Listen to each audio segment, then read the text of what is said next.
The temperature is 60 below zero. A man stands on the runners of a wooden sled, moving at 15 miles per hour across an ocean of ice. His face is a mask of frost. His hands, wrapped in caribou hide, grip a rope that connects him to 12 living engines. Dogs, not pets, not companions in the way we understand that word today. These are creatures whose bodies generate enough heat to melt snow, whose metabolism can convert pure fat into 40 miles of motion, whose genetic code was written by 10,000 years of ice and distance and desperate human need. Without them, the man would be dead in hours. Without him, the dogs would be wolves again. This is not a story we tell ourselves often enough.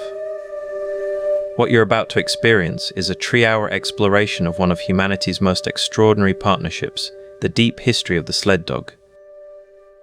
This is designed for however you need it. Put it on in the background while you work. Let it accompany a long drive. Sink into it before sleep, or give it your full attention and marvel at what you'll learn. This isn't just for dog lovers or history enthusiasts.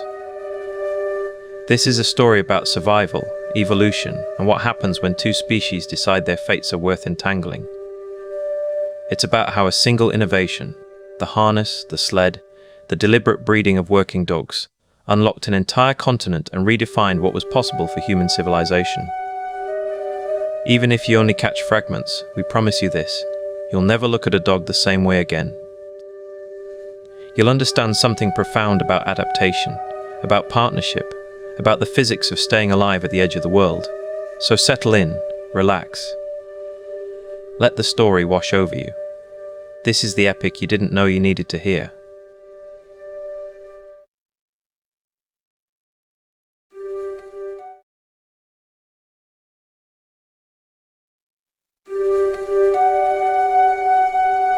The wind does not simply blow here, it sculpts.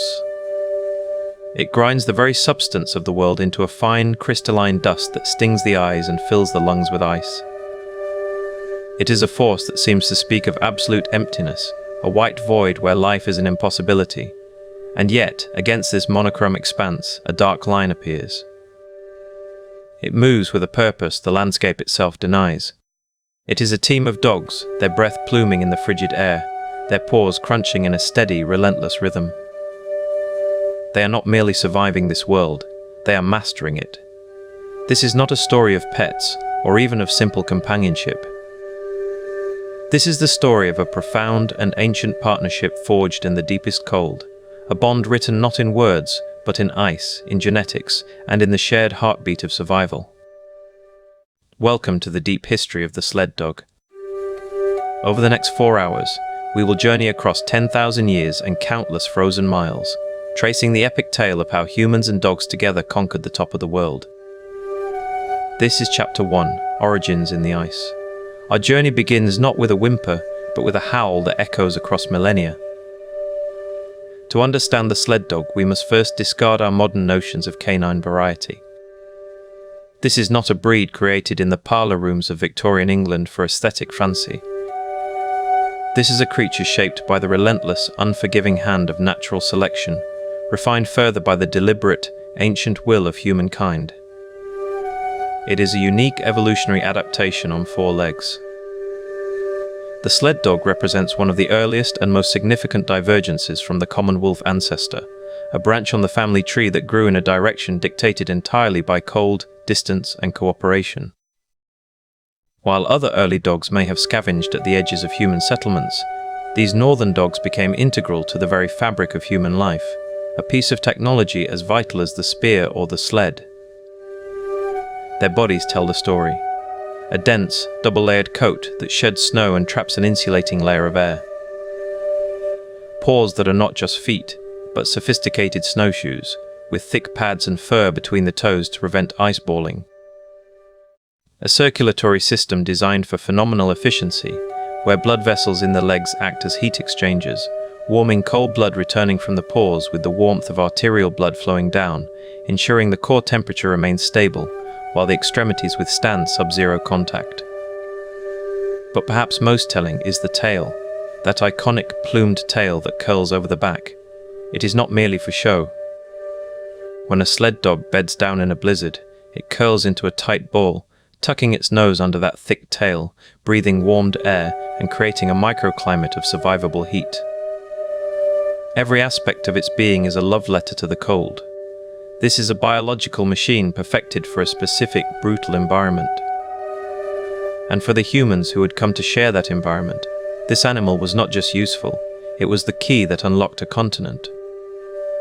To find the first tangible evidence of this partnership, we must travel to a place that feels like the edge of time itself, Zhukov Island.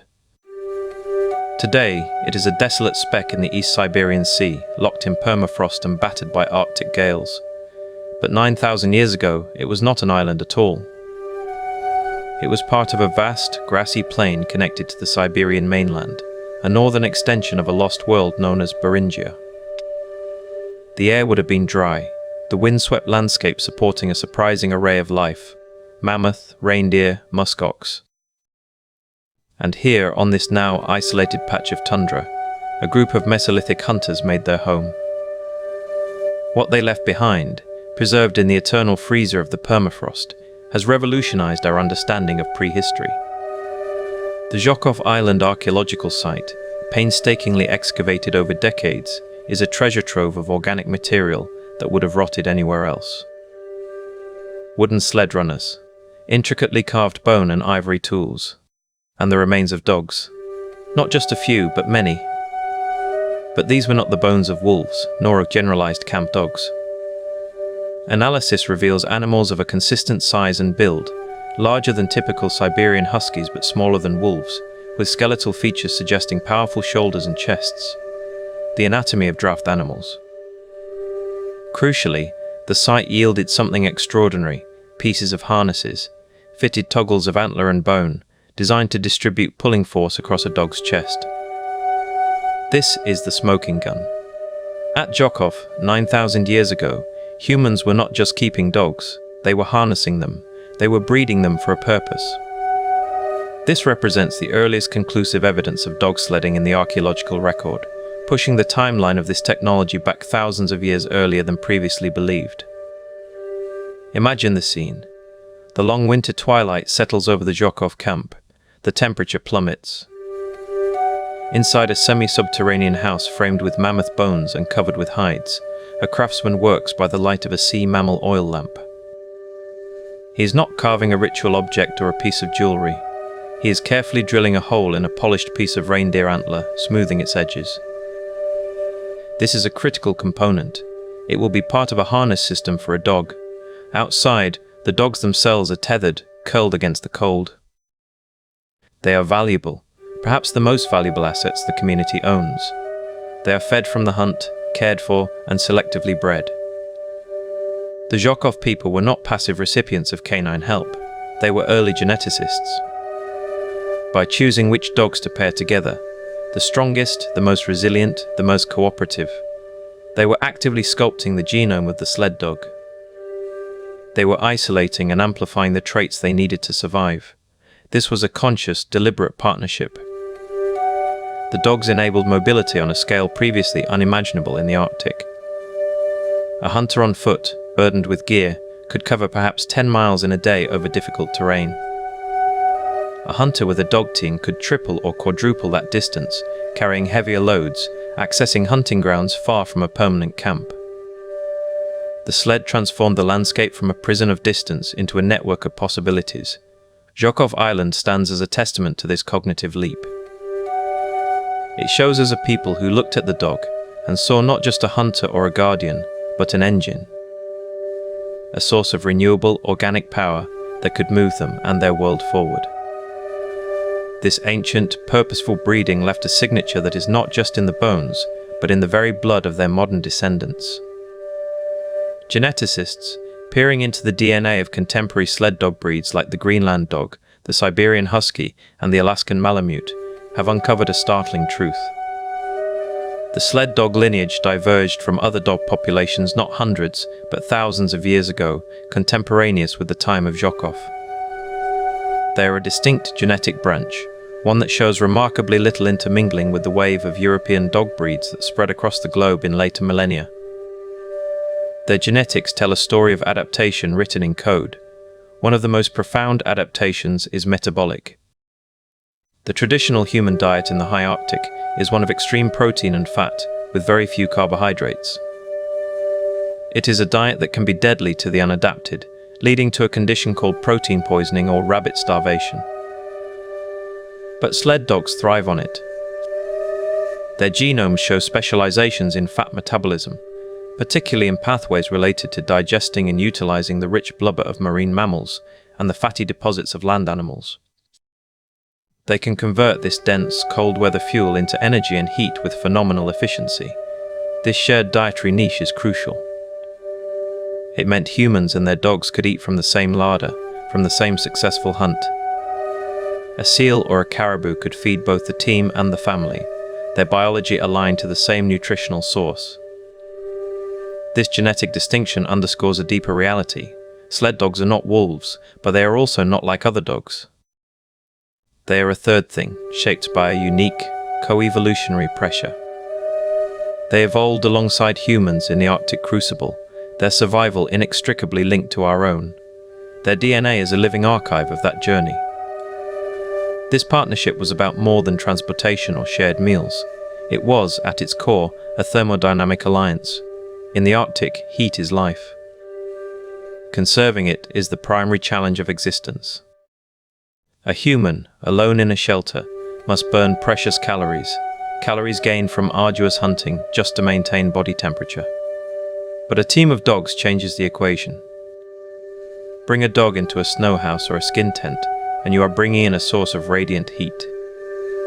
A team of dogs becomes a living furnace, raising the ambient temperature significantly. This is not a trivial benefit. It can mean the difference between freezing and surviving a long winter night. It reduces the human caloric burden for thermoregulation, allowing more energy to be directed toward other tasks. But the thermodynamic partnership extends beyond the shelter. Consider the act of travel itself. A human moving through deep snow expends a tremendous amount of energy breaking trail, an exhausting process that generates sweat, which then freezes.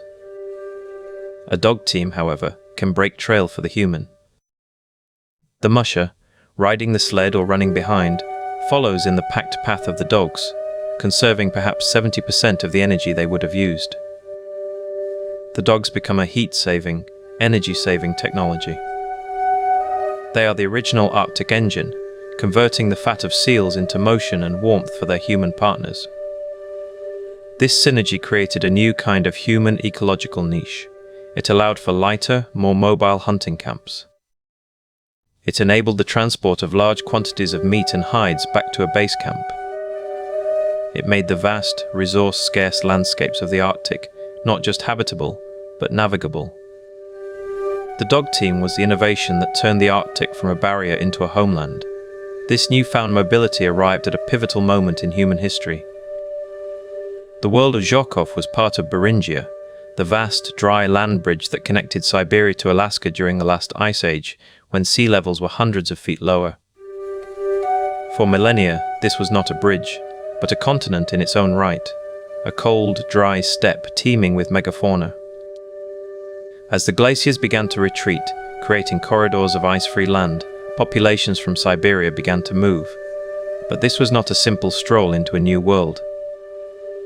It was a migration into profound uncertainty, across a landscape that was changing, through climates that were brutally demanding. And here, the sled-dog partnership proved to be the ultimate adaptive advantage.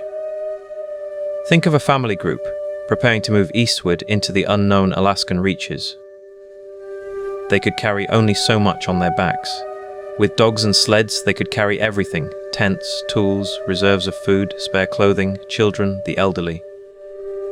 The dogs were their moving van, their scout team, and their heating system all in one. They could travel faster and farther than any pedestrian group, allowing them to effectively explore and exploit new territories. They could hunt more efficiently over a wider range, following the migrations of caribou or tracking seals on the ice. The genetic evidence suggests that the dogs that crossed into the Americas with these first peoples were already the distinct, adapted sled dog lineage. They were not an afterthought, they were a prerequisite. The peopling of the North American Arctic, from Alaska all the way to Greenland, is a story written by dog teams. Every successful expansion, every new culture that emerged on the frozen coasts. The Dorset, the Thule, was built upon this foundational partnership. The sled dog was the enabling technology for the human settlement of the circumpolar world. To see the living echo of these ancient Zhokov dogs, one need look no further than the Greenland dog. Brought to Greenland by the Thule culture ancestors of the modern Inuit around 1,000 years ago, this breed is arguably the closest living proxy we have for those primordial sled animals. They are a breed of immense power and stoic endurance, built not for speed but for relentless heavy pulling over immense distances and through punishing pack ice. Their existence is a testament to the conservation of a type. For centuries, isolated in the remote settlements of Greenland, these dogs experienced minimal crossbreeding with European strains. Their genetics, their morphology, and their behavior are a window into the past. They are living artifacts of the original adaptation. Observing a team of Greenland dogs at work is like watching a scene from 1,000 years ago. Their work ethic is innate, their understanding of harness and command, a cultural inheritance passed down through generations of both dogs and people. They are not pets in the Western sense. They are partners in the most serious enterprise of all, survival. The Inuit relationship with the Kimik, the dog, is one of deep respect and mutual dependence, a bond forged in the same crucible that shaped the Zhokov people. The Greenland dog's stubborn independence, its incredible strength, and its ability to thrive on a pure diet of seal and fish blubber are all traits directly selected for on the long journey from Siberia. They are the enduring legacy of that first great insight, that a dog could be more than a scavenger. It could be an engine of exploration. The story of the sled dog's origin is therefore a story of convergence. It is the convergence of a uniquely adaptable canine lineage with the inventive, desperate needs of northern humanity. It happened at a specific place, Zhokov Island, at a specific time, as the world was emerging from the grip of ice. It was cemented by a genetic divergence that created a metabolic companion for the high-fat Arctic diet. It was perfected through the physics of the thermodynamic partnership, where dogs saved humans more energy than they consumed. And it was ultimately proven on the grandest stage imaginable, the colonization of an entire hemisphere. This was no accidental friendship. It was a deliberate, brilliant strategy for living in a world of ice. The howl that cuts through the Arctic silence today is not a wild lament. It is a refrain from a 9,000-year-old song of partnership. It is the sound of a bond that allowed two species to redefine the possible, to turn the most hostile environment on Earth into a place they could not only live, but thrive. They did not conquer the Arctic alone, they conquered it together. As the last ice age receded and the land bridges flooded, the world changed. But the partnership between humans and sled dogs only deepened. Having mastered the fundamentals of survival, these Arctic cultures now face the task of building civilizations upon the ice. The simple harness gave way to sophisticated sled designs. The casual breeding gave way to intricate lineages and specialized roles. The dog team became the central nervous system of Arctic life, the indispensable tool for trade, communication, and empire building across the roof of the world. The stage was set for a new chapter, where the sled dog would become more than just a means of survival. It would become the architect of Arctic society. From the frozen coasts of Siberia to the sprawling ice sheets of Greenland, the next era was about to begin. This is where we turn next, to Chapter 2, Architects of the Arctic.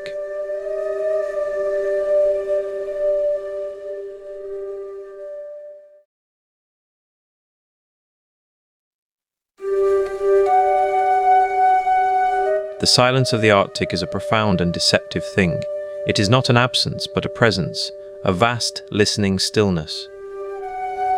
And into that stillness, for millennia, has come a sound that is the very heartbeat of human life upon the ice. The rhythmic pant of dogs, the soft crunch of paws on snow, the resonant creak of wooden runners. In our first chapter, we traced the ancient genetic lineage of the sled dog, a partnership forged in the crucible of the Pleistocene. But a partnership is not a technology. A companion is not an engine. This chapter asks the pivotal question: how did that primal bond between human and dog transform into a civilization-building force? How did we move from walking alongside our canine allies to harnessing their collective power, literally and spiritually, to conquer the most formidable environment on Earth? We journey now to the roof of the world, to meet the master builders, the ingenious engineers of survival. We meet the architects of the Arctic. Our story finds its fulcrum in a place of breathtaking scale and brutal beauty, Greenland. Here, around the 13th century, a culture emerged that would perfect the art of Arctic living. They are known to archaeologists as the Thule, the direct ancestors of the modern Inuit. They did not merely survive the Arctic, they thrived in it, undertaking epic migrations from Alaska across the northern reaches of Canada to Greenland, propelled by a technological and social revolution. And at the very core of that revolution was a trinity of innovation: the dog, the sled, and the hitch. This was not an incremental improvement. It was a quantum leap in mobility, in hunting capability, in the very scope of human ambition on the ice. The Thule culture looked at the endless white horizon and saw not a barrier, but a highway, and they built the vehicle to travel it. Let us first examine their machine. The Kamutiaik, the Inuit sled. To the untrained eye, it appears a rustic assemblage of wood, bone, and sinew, a fragile-looking craft adrift on a sea of snow. But this is an illusion, a masterpiece of minimalist engineering honed by countless generations. Every curve, every lashing, every material choice is a direct conversation with the environment. The runners are not flat, they are masterfully curved, rocketed like a sled, to glide over the chaotic pressure ridges of sea ice and to pivot with agility. They were shod not with metal, which would freeze and grip, but with a slick coating of ice, applied layer by layer from a mouthful of water, a living, renewable, perfectly frictionless interface between wood and snow. The crosspieces, or napuk, were lashed with sealskin thong, not nailed. This allowed for a crucial flexibility. The entire sled could twist and undulate like a spine, absorbing the shocks of the unforgiving terrain without shattering. It was lightweight, often made from precious driftwood, yet astonishingly strong. This was a vehicle designed for load-bearing and speed, for transporting entire families and their worldly possessions across hundreds of miles, or for carrying the colossal weight of a walrus or a narwhal back to camp. The Kamutiaik was more than transportation. It was a moving home, a lifeline, the central artifact of a nomadic existence.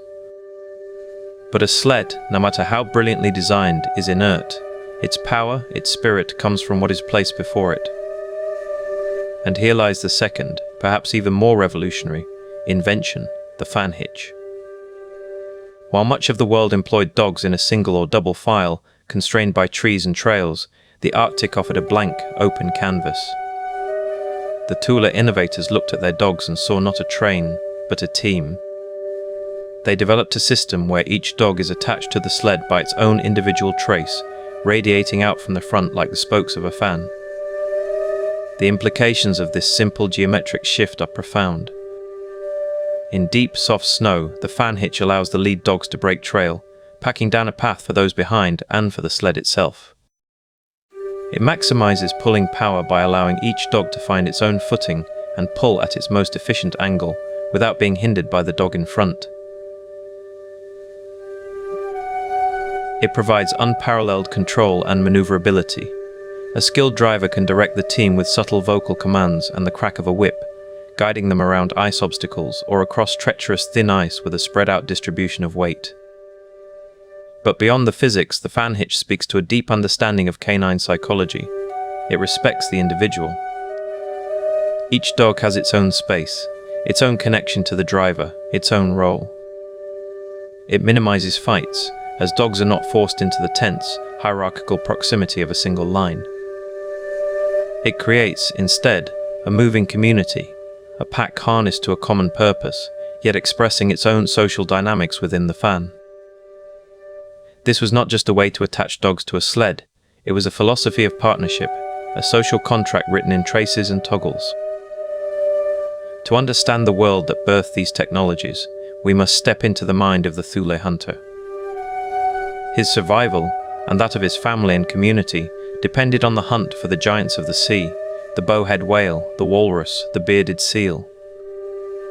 This was not a casual pursuit. It was a high-stakes, coordinated endeavor that defined their annual cycle and their very cosmology.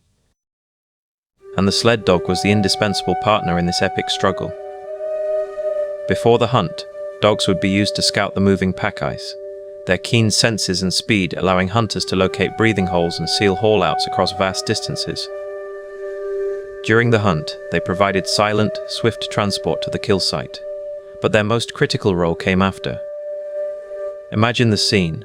A massive, ton-weight walrus has been successfully taken, but the prize is miles from camp, across a landscape of shifting, fracturing ice.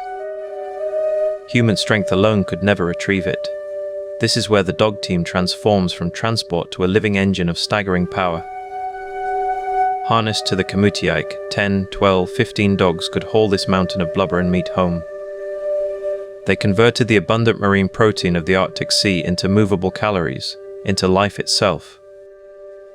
They enabled the Thule to exploit a resource base that was otherwise geographically locked.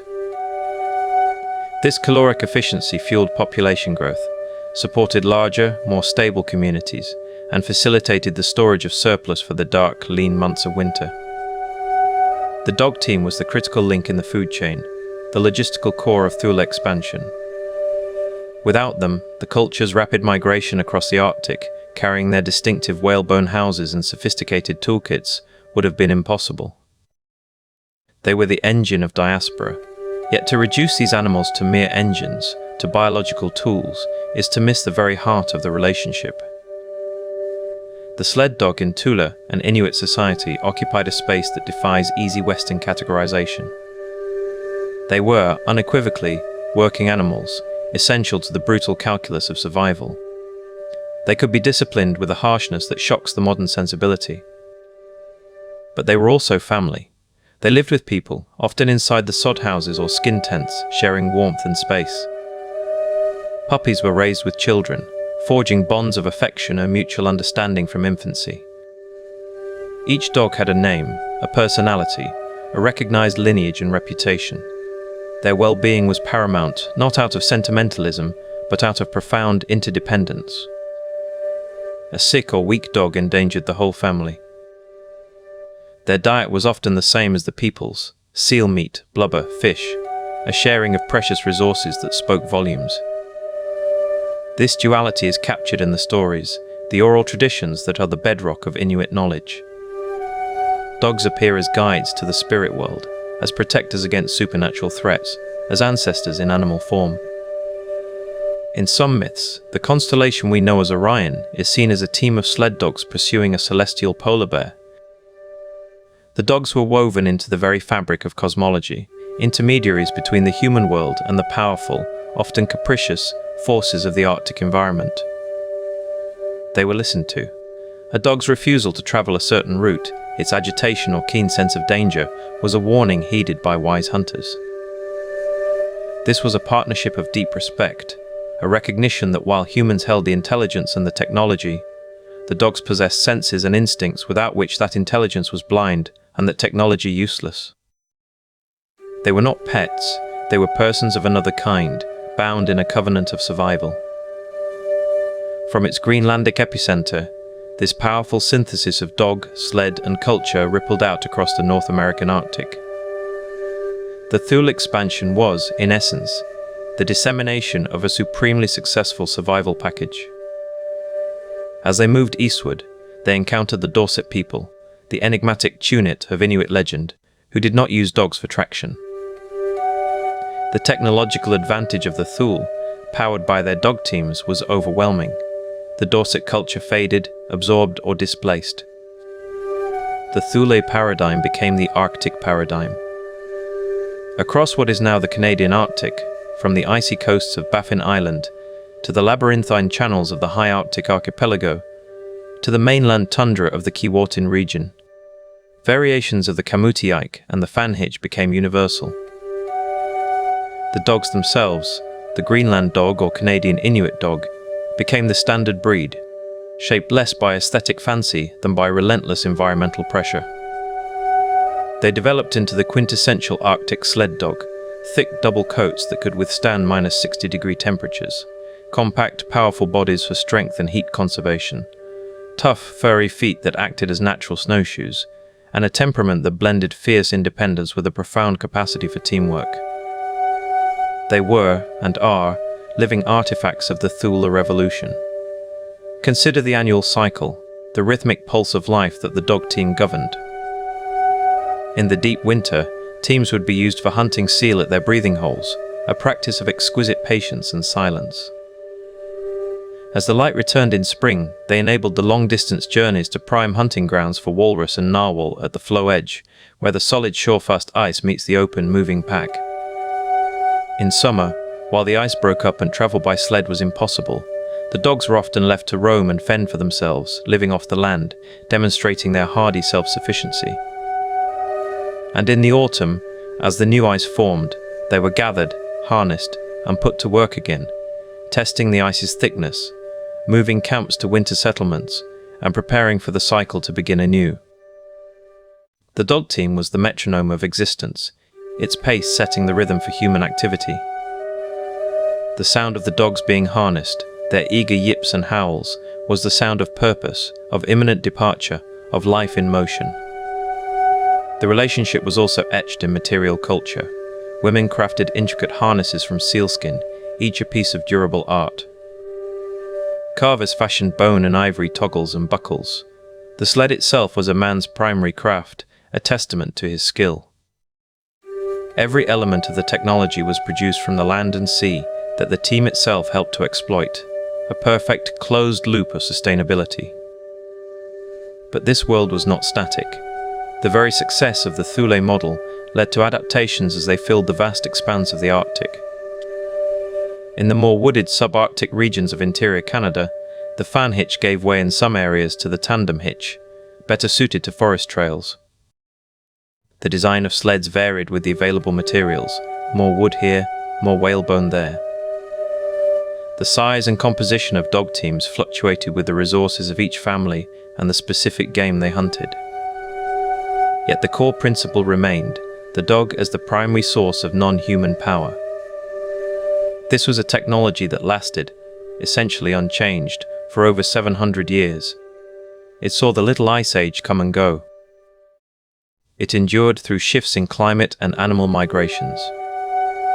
It was a system so perfectly adapted, so resilient, that it represented the peak of possible human adaptation to the high Arctic without imported materials or fuels. The Kamutiike and its team were the ultimate expression of living in tune with the environment, not against it. They moved with the ice, hunted with the seasons, and their very existence was a dialogue with the extreme. We must also confront the harder truths of this dependency. In times of famine, when the seals failed to appear or the caribou migrations shifted, the line between family member and resource could blur tragically. Dogs starved alongside people. And in the most desperate hours, the dogs themselves could become the last source of food, a heartbreaking but sometimes necessary sacrifice to keep the human community alive. This was the raw edge of the covenant, a reminder that the bond, however deep, was forged in a theatre of existential risk. There was no room for romantic detachment. The love for a dog was real, but it was a love framed by the absolute imperative of survival. This complexity adds depth to the portrait, saving it from nostalgia. It was a relationship of absolute necessity and profound affection, two strands twisted together into a rope strong enough to hold a culture aloft in the harshest of worlds. As we stand on the windswept Greenlandic ice cap today, with the ghosts of the Thule all around us in the form of stone tent rings and whalebone house ruins, we can almost hear the echo of their passage. The architects have moved on, but their blueprint remains. The modern Inuit Musher, guiding his team across the same ice, is the direct inheritor of this ancient legacy. The Kamutiike may now be made with modern sawn lumber and steel runners, the traces of synthetic rope, But the form, the function, the essential relationship is a continuum. The dogs still pull with the same powerful gait, their breath still frosts the air in the same rhythmic clouds, their howls still tear the silent vastness.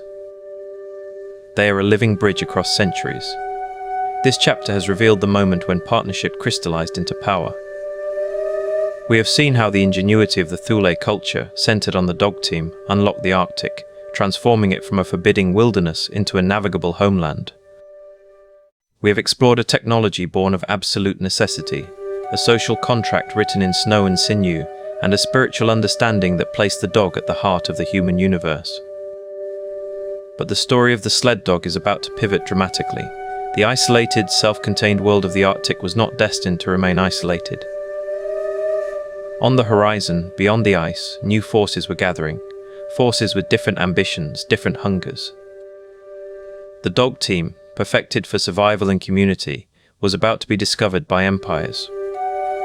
Its power would be harnessed not for sustenance but for conquest, not for community but for commerce and exploration.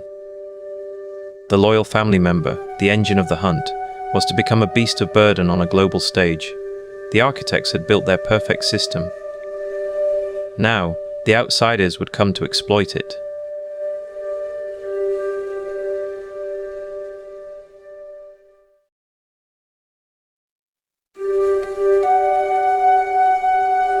The partnership was ancient, forged in the silent understanding between species under the northern lights.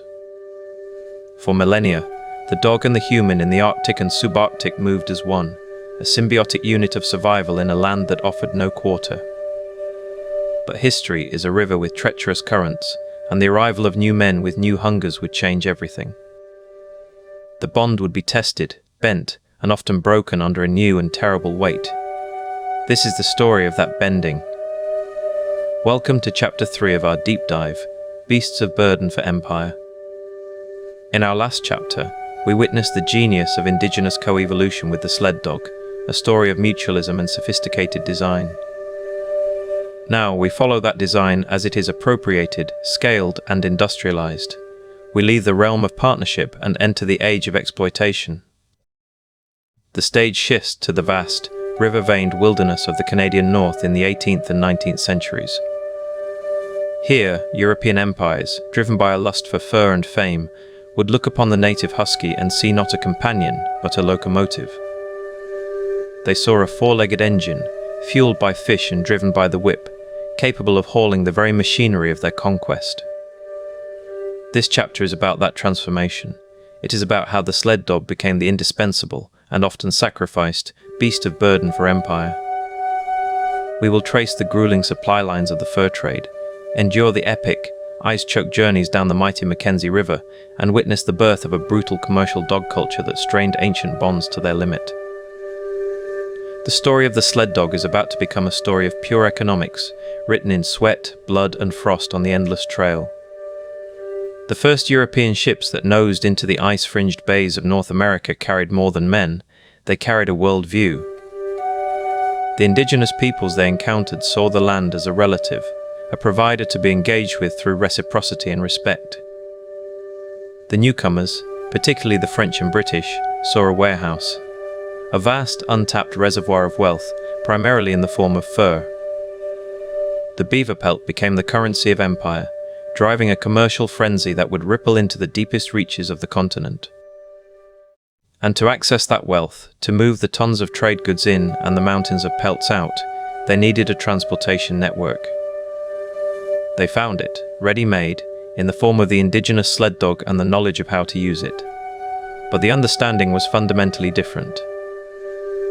For the Dene, the Inuit, the Cree, the dog team was an extension of the family and the community. Its care was integral to survival, its well-being was directly tied to one's own. The European trader, the voyageur, the company clerk operated on a balance sheet. A dog was a capital asset. It had an initial cost, a maintenance cost, calculated down to the last pound of fish, and their output value measured in pounds of freight moved per day. Sentiment was a liability. This shift from kinship to calculation was profound and often cruel. Where an indigenous musher might read the subtle fatigue in a dog's gait and call for a rest, the company driver, often under brutal quotas and the threat of withheld wages, was incentivized to push on. The whip, always a tool in the Arctic for guidance and occasionally correction, became in many European hands an instrument of pure propulsion. The relationship was stripped of its spiritual and familial context, reduced to a simple, brutal equation of labor. The Hudson's Bay Company, that colossal corporate entity granted a monopoly over a territory larger than most empires, became the ultimate architect of this new system.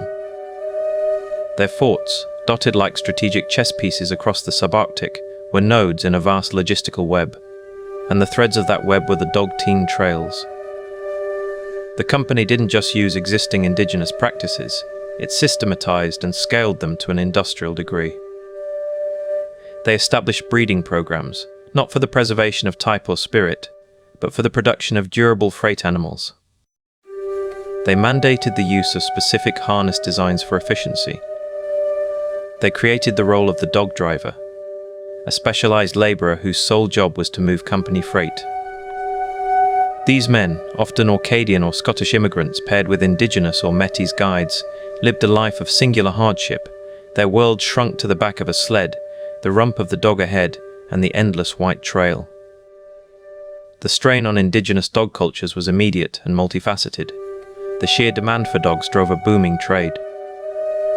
Communities found themselves selling off their best animals, the heart of their own travel and hunting capabilities, for coveted metal tools, textiles, and firearms.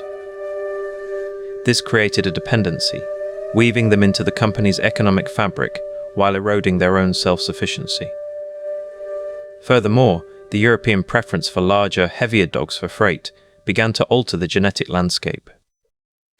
The elegant, efficient breeds developed over centuries for specific tasks were often interbred with imported mastiffs or other large dogs, creating the bigger, more powerful, but sometimes less resilient Mackenzie River Husky, a dog shaped by commerce, not by the nuanced demands of the Arctic ecosystem.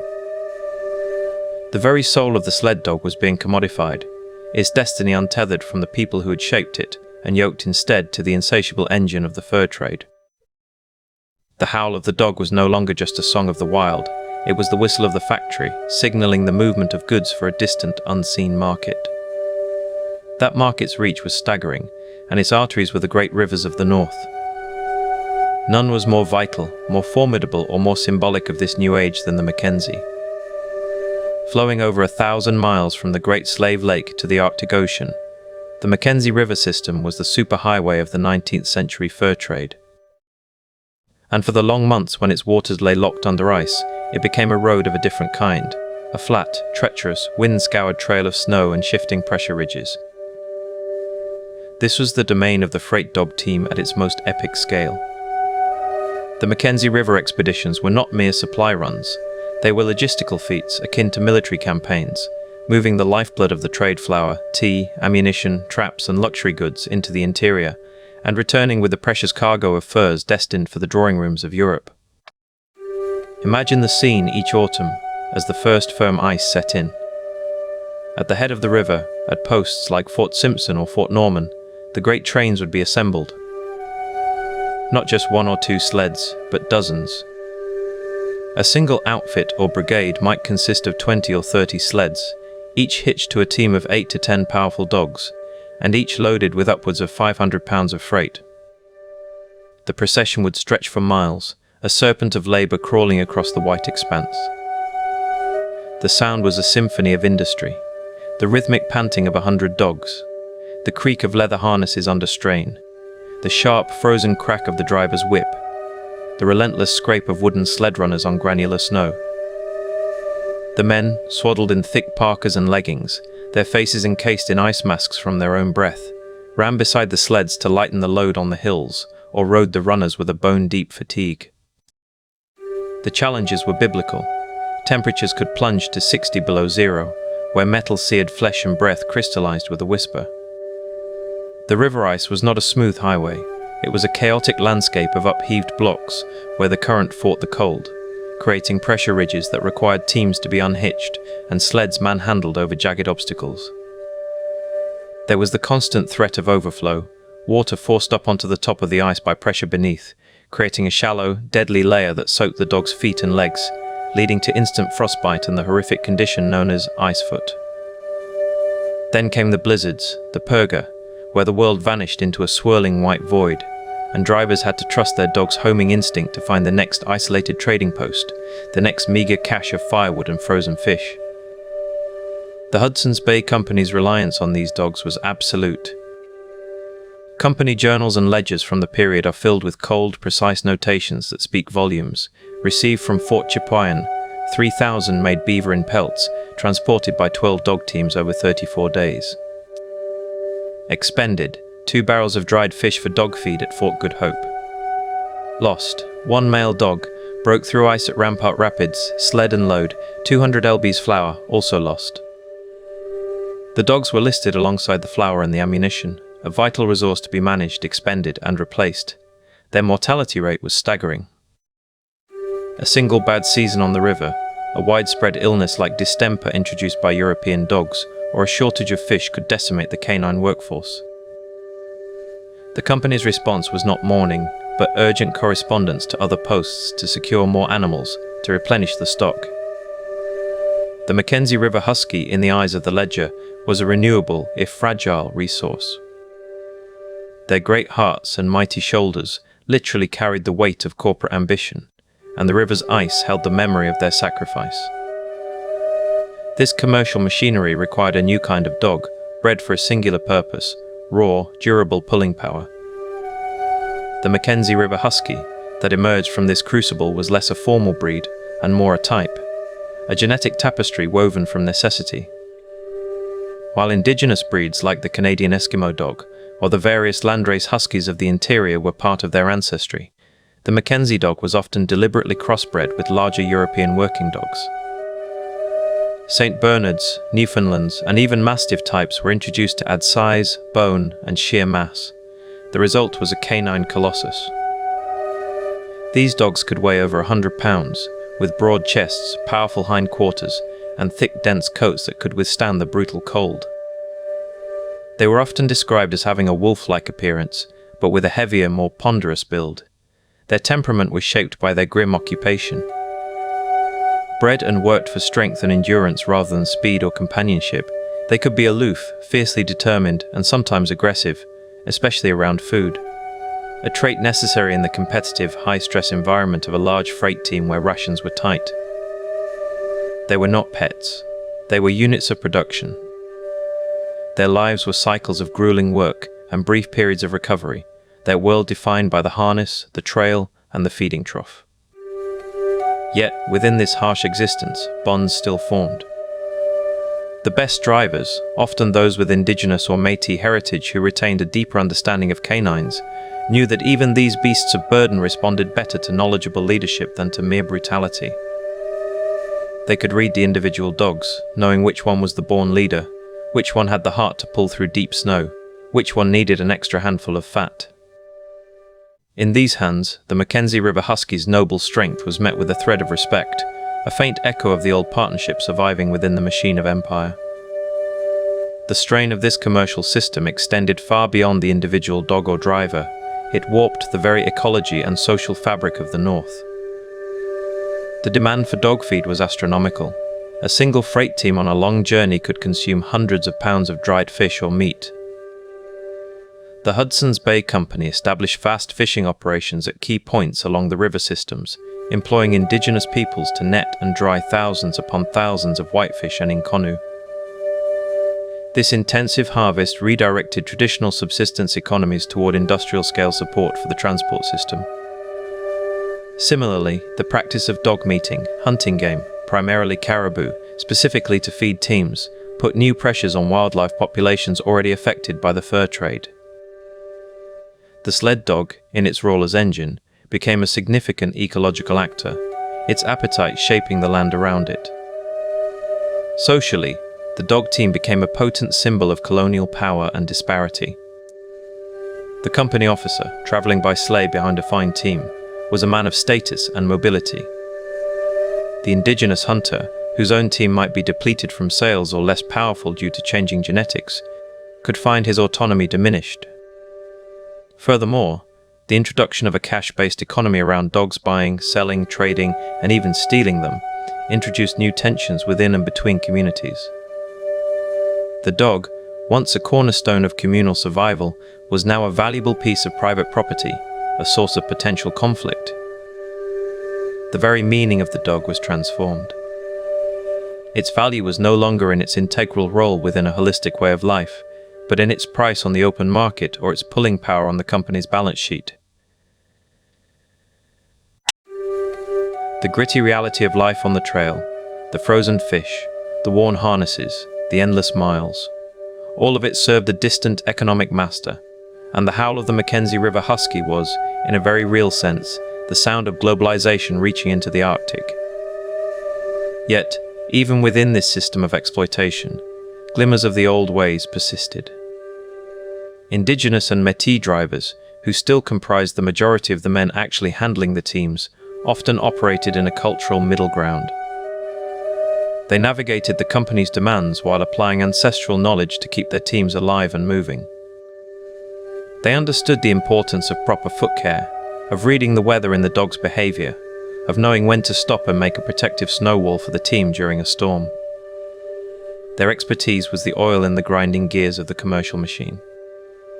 And the dogs themselves, for all their selective breeding for bulk, retained the ancient, hardwired intelligence of the North. They could find a trail buried under fresh snow, sense dangerous ice long before a human could, and their incredible endurance was a testament to a deep genetic legacy that predated empire. They were hybrids in every sense, of genetics, of purpose, and of history, caught between the world that made them and the world that used them. As the 19th century waned, the role of the freight dog team reached its zenith.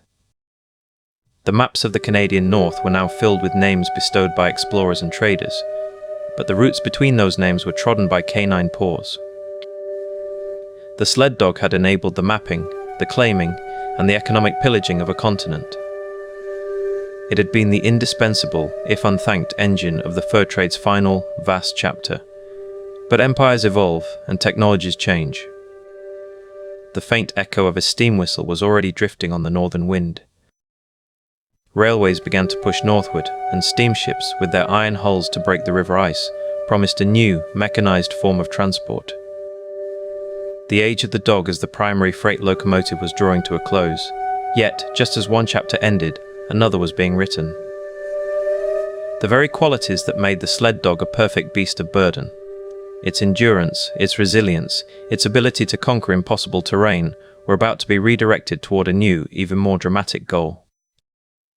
The world's gaze was turning from commercial exploitation to a symbolic, nationalistic conquest, the race for the poles. The sled dog, having borne the weight of empire, was now poised to carry the ambitions of explorers seeking glory at the very top and bottom of the world. The gritty, commercial trails of the Mackenzie River would soon give way to the pristine, deadly wastes of the Arctic Ocean and the Antarctic Plateau. The beast of burden was about to become a polar pioneer. Thus, we close this chapter on a note of profound transition. We have seen the sled dog's world transformed from one of partnership to one of payloads and profit margins. We have followed the grueling Mackenzie River trails, where the husky's breath fogged the air in a steady, rhythmic testament to its exploited strength. The bond was strained, but it was not broken. The dog's spirit, though burdened, was not crushed. It adapted, as it always had. And now, as the machinery of commerce began to seek newer, faster engines, the sled dog found itself at a crossroads. Its value to empire as a simple hauler was diminishing, but its value to humanity as a conqueror of the impossible was just being realized. The lessons learned on the freight trails, about breeding, about endurance, about the limits of flesh and blood in the frozen world, would now be applied to the ultimate challenge.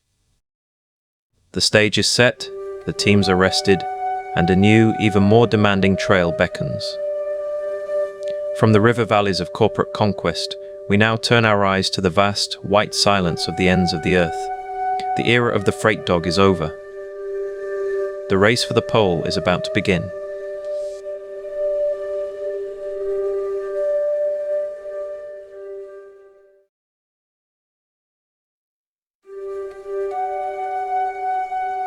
The wind here does not whisper, it screams. A banshee's howl across 1,000,000 square miles of ice, a sound so vast and empty it seems to swallow time itself. This is Antarctica, the last place on Earth, a continent of pure white, of crushing cold, of utter desolation. For millennia, it existed only in the fevered dreams of cartographers, a phantom at the bottom of the globe. But at the dawn of the 20th century, that phantom became a prize, the ultimate geographical trophy, the South Pole. And in this most inhuman of landscapes, the final, decisive actors in the greatest race in the history of exploration would not be men of steam and steel, but creatures of fur and frost whose ancient partnership with humanity would face its ultimate test. Welcome to Chapter 4 of our deep dive, Race for the Pole. In our previous chapter, we saw how the sled dog, that enduring legacy of the Arctic, was conscripted into the service of empire, carrying the burdens of mapping, mining, and sovereignty across the frozen north. But now, the story pivots from utility to glory, from gradual expansion to a single, desperate sprint. This is the story of the heroic age of Antarctic exploration, a period defined by national pride, personal ambition, and profound suffering. It is a tale of two leaders, two philosophies, and one stark, inescapable truth. In the race to stand at the axis of the southern world, the men who listened to the ice and to the wisdom of the dogs who mastered it would triumph. Those who did not would perish.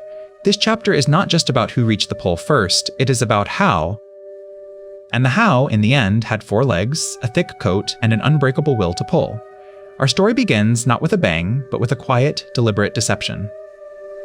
In the summer of 1910, 2 ships set sail for the south, their destinations a closely guarded secret. One, the Terra Nova, was commanded by Captain Robert Falcon Scott, a British Royal Navy officer already famed for his earlier Antarctic expedition. His was a mission of science and empire, draped in the Union Jack and fueled by the ideals of Victorian gentlemanly endurance. The other ship, the Fram, was captained by Roald Amundsen, a Norwegian who had already conquered the Northwest Passage. Amundsen was a pragmatist, a student of the frozen world, whose ambitions were singular and unsentimental. He had publicly announced a voyage to the North Pole. But in Madeira, he gathered his crew and delivered a stunning pivot. They were going south. He had deliberately misled the world and Scott to gain a head start. The race was on, but it was a race run on utterly different tracks, conceived in opposing minds. Scott saw the Antarctic as an adversary to be bravely overcome by British pluck. Amundsen saw it as a problem to be efficiently solved with Norwegian skill. And at the heart of this philosophical chasm lay a simple, critical choice: transport.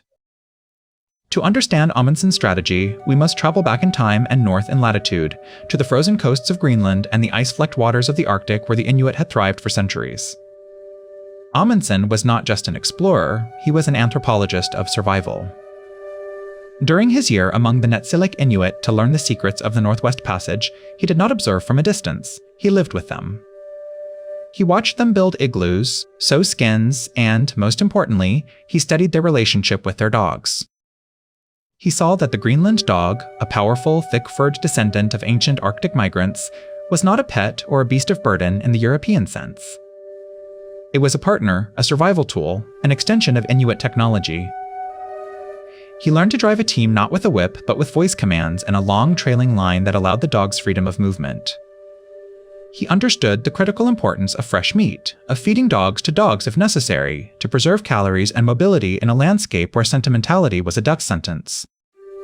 He grasped the mechanics of fur, how the dogs' double coats trapped air, providing insulation so effective that snow on their backs would not melt from body heat. Amundsen absorbed these lessons with the humility of a true student. He did not seek to impose European methods upon the ice, he sought to learn the ice's own language, as spoken by its native masters. Thus, when the Fram sailed into the Bay of Whales on the Antarctic coast in January 1911, Amundsen's plan was a direct translation of Inuit wisdom onto the Ross ice shelf. He brought with him 97 Greenland dogs, the finest he could procure. His base camp, Framheim, was not just a hut, it was a bustling, efficient depot of preparation. The men and the dogs worked as a single unit. The dogs were not nameless engines. They were individuals with names like Fix, Lasse, and Helge, whose strengths and temperaments were intimately known. Through the perpetual twilight of the Antarctic autumn, Amundsen launched a series of depot-laying journeys. This was his masterstroke. teams of dogs, driven hard but cared for meticulously, hauled tons of supplies, seal meat, pemmican, biscuits, fuel, southward along his intended route. They placed these supply caches at precise latitudes, marked by a line of black flags that would stretch over 400 miles towards the pole. This was not mere logistics. It was a lifeline laid in advance, a trail of breadcrumbs in a white desert, ensuring that the final polar party would travel light and fast, picking up what they needed as they went. The dogs did the brutal, foundational work. They were the living engines of his strategy, and Amundsen treated them as such, with respect, with ruthless practicality, and with an understanding that their welfare was synonymous with the expedition's success. Across the ice shelf, some 400 miles to the west, Robert Falcon Scott established his base at Cape Evans. His approach was a study in contrast, a patchwork of old and new that reflected a deep-seated ambivalence. Scott was a man of his time and his culture, which viewed polar travel through a lens of human heroism and technological progress. He brought 3 modes of transport, a triumvirate of hope and hubris. There were 2 motor sledges, revolutionary and untested, which quickly broke down in the cold. There were 19 Siberian ponies, sturdy but wholly unsuited to the deep snow and blizzards of the Antarctic. And there were 33 dogs, mostly Siberian huskies, handled by men who, with 1 or 2 exceptions, had little understanding of them. Scott's relationship with dogs was fraught. He admired their spirit, but distrusted their utility for long-distance travel, influenced by the flawed experiences of his earlier discovery expedition, where poor handling and diet had led to failure. He saw them as a necessary evil, a supplement to man, hauling the back-breaking, soul-destroying practice of men pulling their own sledges. This ideological commitment to man-hauling is crucial. To Scott and the British ethos he embodied, there was a moral purity in it. Reaching the pole by the sheer force of human muscle and will was seen as a nobler, more glorious achievement. Using dogs, in this view, was almost cheating. It introduced an element of the mechanical, the less than heroic. This prejudice blinded him to the evidence before him. While Amundsen's teams were laying depots with efficient ease, Scott's depot-laying journey was a catastrophe. The ponies floundered in soft snow, their hooves punching through crusts, their bodies sweating and then freezing. They required special fodder, which had to be transported itself. They were slow, vulnerable, and demoralizing. The dogs, under the care of men like Cecil Mears who had some skill, performed well, but they were underutilized, their potential shackled by the expedition's overarching plan and Scott's fundamental skepticism. The main supply depot, 1 Ton Camp, was placed 30 miles short of its intended location, a fatal error born of the ponies' limitations and worsening weather. As the long polar night descended, Scott's men settled into their hut, their strategy already compromised, their supply line perilously short. The stage was set for a tragedy of errors, where every misstep would be magnified by the unforgiving arithmetic of cold, distance, and calories. The Antarctic spring of 1911 brought the opening moves. Amundsen launched his polar assault on October 19th, a full 2 weeks before Scott, who was waiting for his ponies to fare better in the slightly warmer conditions. Amundsen's party was a model of lean efficiency, 5 men, 4 sledges, and 52 of his best dogs. They traveled on skis, gliding over the snow with a rhythm learned in the mountains of Norway. The dog teams were the powerhouse. They pulled with a joyous, ferocious energy, well fed on the stores of seal meat they themselves had helped to deposit. Amundsen's route, up the previously unknown Axelhyper Glacier, was a terrifying gamble, a steep, crevassed descent to the polar plateau. Here, the true nature of his plan was revealed in its hardest aspect. The journey required lighter loads for the climb. To achieve this, Amundsen implemented the part of his Inuit education that most shocked the sensibilities of the world, the systematic slaughter of dogs. At predetermined points, the weaker dogs were killed. Their flesh fed the surviving dogs, eliminating the need to carry fodder. It was a cold, cyclical economy of life and energy, a direct application of the Arctic law of necessity. The men, too, ate fresh dog meat, a valuable source of vitamins that prevented scurvy. It was brutal, but it was logical. Each sacrificed dog meant fewer mouths to feed and more food for the remaining team. By the time they reached the plateau, only 18 of the original 52 dogs remained, but they were strong, and they had hauled the men and their supplies to an altitude of 10,000 feet. The survivors now faced the vast, monotonous hell of the polar plateau. Scott's polar journey, which began on November 1st, was an ordeal from the outset. The motor sledges were long gone, abandoned. The ponies struggled valiantly but hopelessly. One by one, they became liabilities, shot at the foot of the Beardmore Glacier when they could go no further. Their meat was cached, but the men, constrained by British dietary sensibilities, largely refused to eat it, a rejection of vital calories. Now, at the base of the immense glacier climb, Scott made his fateful decision. He sent the dog teams back. They had performed admirably, but in his plan, they were never meant for the plateau. From this point forward, the entire burden would fall to human shoulders. 5 men, Scott, Wilson, Oates, Bowers, and Evans, would man-haul their sledge over 700 miles of the most grueling terrain on Earth. The contrast is almost unbearable to contemplate. As Amundsen's diminished but still canine-powered team sped across the plateau, Scott's party leaned into their harnesses, the sledge runners creaking a dirge behind them. Every step was a battle against friction and fatigue. Their daily mileage was a fraction of the Norwegians'. Their calorie expenditure was catastrophic, burning energy far faster than they could consume it from their tinned rations. The decision to man-haul was not just a logistical choice, it was a physiological death sentence. December 14, 1911. On the endless white plain, under a clear Antarctic sun, the Norwegian party halted. Their navigational instruments confirmed it. They were there. The bottom of the world. The South Pole. Amundsen's diary entry was uncharacteristically subdued, so we arrived and were able to plant our flag at the geographical South Pole. There was no grand ceremony, only a quiet, profound satisfaction. They raised the Norwegian flag, named the plateau King Hayok in the Seventh Land, and took meticulous observations to ensure the claim was indisputable. They then did something equally telling. They set up a small tent and left inside it a letter for Scott, along with a request that Amundsen forward a note to the King of Norway should the Norwegians perish on the return. It was an act of both sportsmanship and cold realism. After 3 days consolidating their position, they turned north. The 18 remaining dogs, now hauling a much lighter load, practically raced for home. The return journey was a model of precision, following their own flag-marked trail, picking up the life-saving depots. They reached Framheim on January 25, 1912, 99 days after departure, with all men and 11 dogs in robust health. The race had been won with the efficiency of a military campaign, a victory of preparation over passion, of learning over legend. 34 days later, on January 17, 1912, Scott's exhausted party finally stumbled upon the pole. What they found was not a pristine triumph, but the haunting evidence of their defeat. Amundsen's black flag, a speck in the wilderness, and the tent. Scott's diary entry is a masterpiece of bleak despair. The worst has happened. All the daydreams must go, great God. This is an awful place. The shock was total. They had endured unimaginable suffering, only to be second. The photograph taken of the 5 men at the pole is one of the most haunting in exploration history. Haggard, frostbitten, their eyes hollow with exhaustion and the crushing weight of their failed ambition. The return journey was a protracted collapse. The weather, notoriously, turned against them, but their fate had been sealed long before by the decisions of transport and supply. Evans died first, from a combination of injury and scurvy, collapsing in a state of physical and mental breakdown. Oates, his feet frozen to useless stumps, famously walked out into a blizzard with the words, "I am just going outside and maybe some time." His sacrifice was noble, but it was not enough.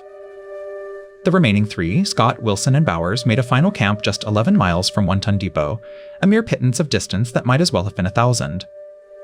There, trapped by a raging blizzard, their fuel spent, their food gone, they died. Scott's last words, written in his journal, were a plea to the world.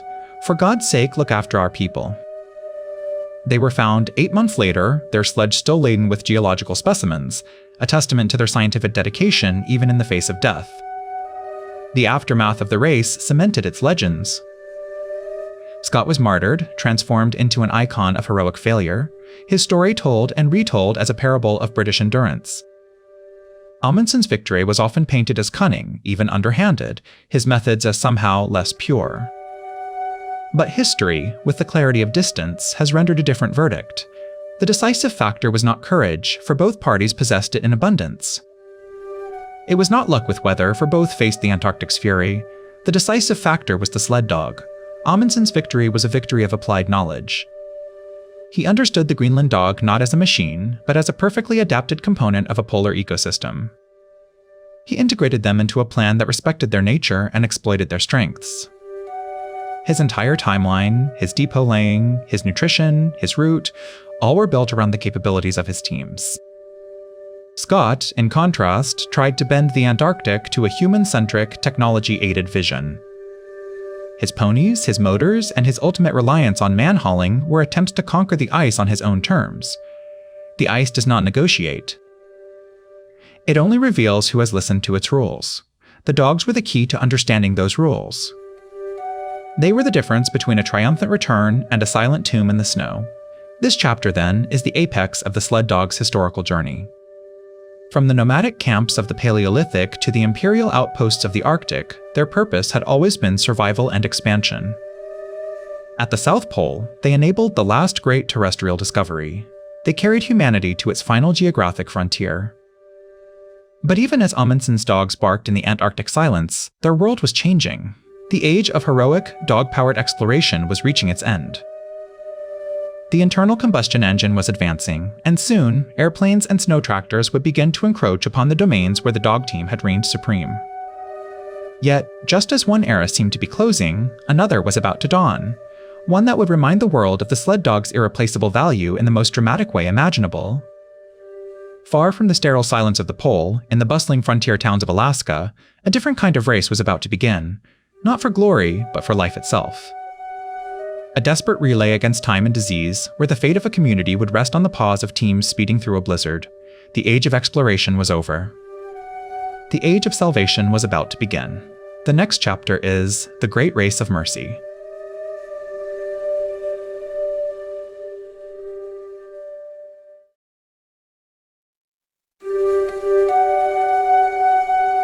The story of the sled dog is written across 10,000 years of ice and snow. It is a chronicle of partnership, of survival, of cultures built upon the silent pact between human and canine. We have followed their tracks from the ancient migrations of the Paleolithic, across the vast empires of the Arctic, to the desperate, glory-seeking dashes for the poles. We have seen them as the engines of civilization in the north, and as the tragic, noble companions in the final, failed bids for earthly extremes. But now, we arrive at a moment where all those threads converge, utility, endurance, loyalty, and myth, into a single, desperate, and breathtakingly beautiful event. This is not a story of conquest, nor of exploration for its own sake. This is a story of life and death, of a community facing an invisible terror, and of the one ancient technology that could possibly save it. This is the story of the Great Race of Mercy. In the winter of 1925, the isolated gold rush town of Nome, Alaska, perched on the southern edge of the Bering Strait, was a world unto itself. For 7 months of the year, the sea froze solid, and the only tenuous links to the outside were the thin trails winding through the interior, and the occasional, unreliable winter mail run. The population, a hardy mix of indigenous Inupiat and settlers drawn by gold fever, lived a life governed by the rhythms of ice and storm. But in January, a new, far more insidious rhythm began. It started with a sore throat, a fever. Then, the telltale grey membrane forming in a child's throat, slowly suffocating them. Diphtheria. A bacterial scourge that ravages the respiratory system, with a mortality rate that could exceed 50%, especially among children. Dr. Reel. Curtis Welch, Nome's only physician, watched in horror as cases began to appear. He had a limited supply of antitoxin, long expired. He administered it, but it was useless. By late January, the first child died, then another. Panic, cold and sharp as the wind, began to seep through the community. Welch sent desperate telegrams. The nearest supply of fresh antitoxin was in Anchorage, over 1,000 miles of frozen wilderness away. And Nome was icing in. No ship could reach it. The only 2 aircraft in the territory were open cockpit biplanes, disassembled and stored for the winter. Their engines would never turn over in the sub-zero temperatures. The governor of Alaska and the US Public Health Service conferred. There was, they concluded, only one way, the old way, the way of the trail and the dog team. They would run the antitoxin by sled, in a relay, from the railhead at Nanana all the way to Nome. It was a distance of roughly 604 miles as the crow flies, but the winding, treacherous trail would stretch it to nearly 1,000.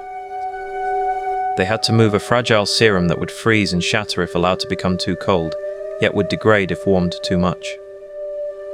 They had to do it in the heart of an Alaskan winter, against the most brutal conditions on the continent. The clock was ticking, and the lives of hundreds of children hung in the balance. The world would watch, hold its breath, and rediscover the heroism not of machines but of mushers and their dogs. The logistics of the serum run were a masterpiece of improvisation and trust in a network of men who knew the trail with an intimacy born of a lifetime. The route was not a single, defined highway, but a braid of old mail trails, mining paths, and indigenous travel corridors, linking remote roadhouses and villages. The decision was to create a relay, passing the precious package. A 20-pound cylinder wrapped in fur and quilted canvas, like a baton in a race against death. 20 mushers were tapped, most of them experienced mail carriers, their teams the backbone of Alaskan winter communication. Over 150 dogs would ultimately participate. The plan was elegant in theory. The serum would travel by train from Anchorage to its northernmost point, the town of Nenana on the Tanana River. There, at the railroad station, the first musher, Wild Bill Shannon, would receive it and strike out into the night. From that moment, the serum would never stop moving. It would be passed from hand to hand, from team to team, in a continuous, rolling wave of effort across the face of Alaska.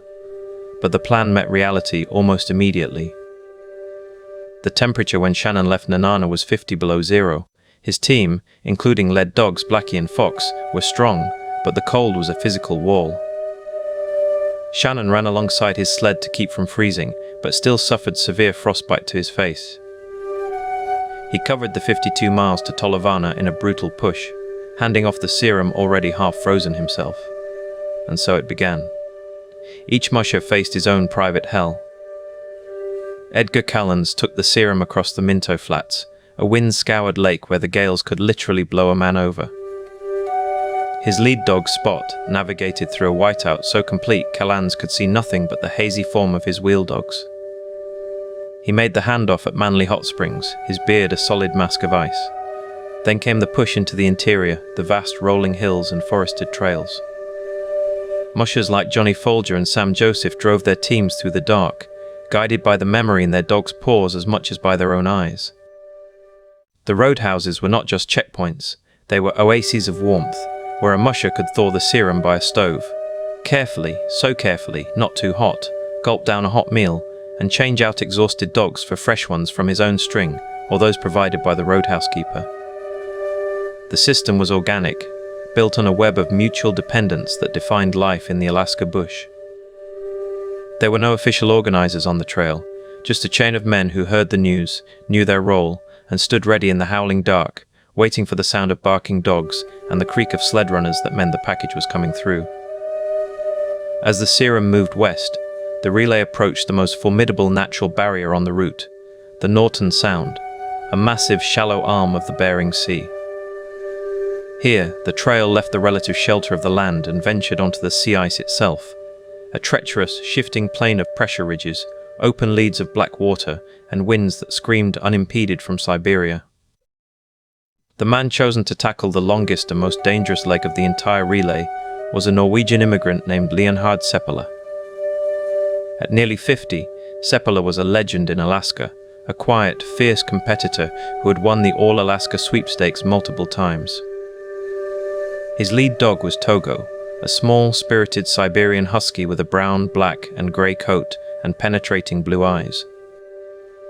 Togo was not a conventionally handsome dog. He was willful, intelligent, and had been so troublesome as a pup that Seppala had given him away.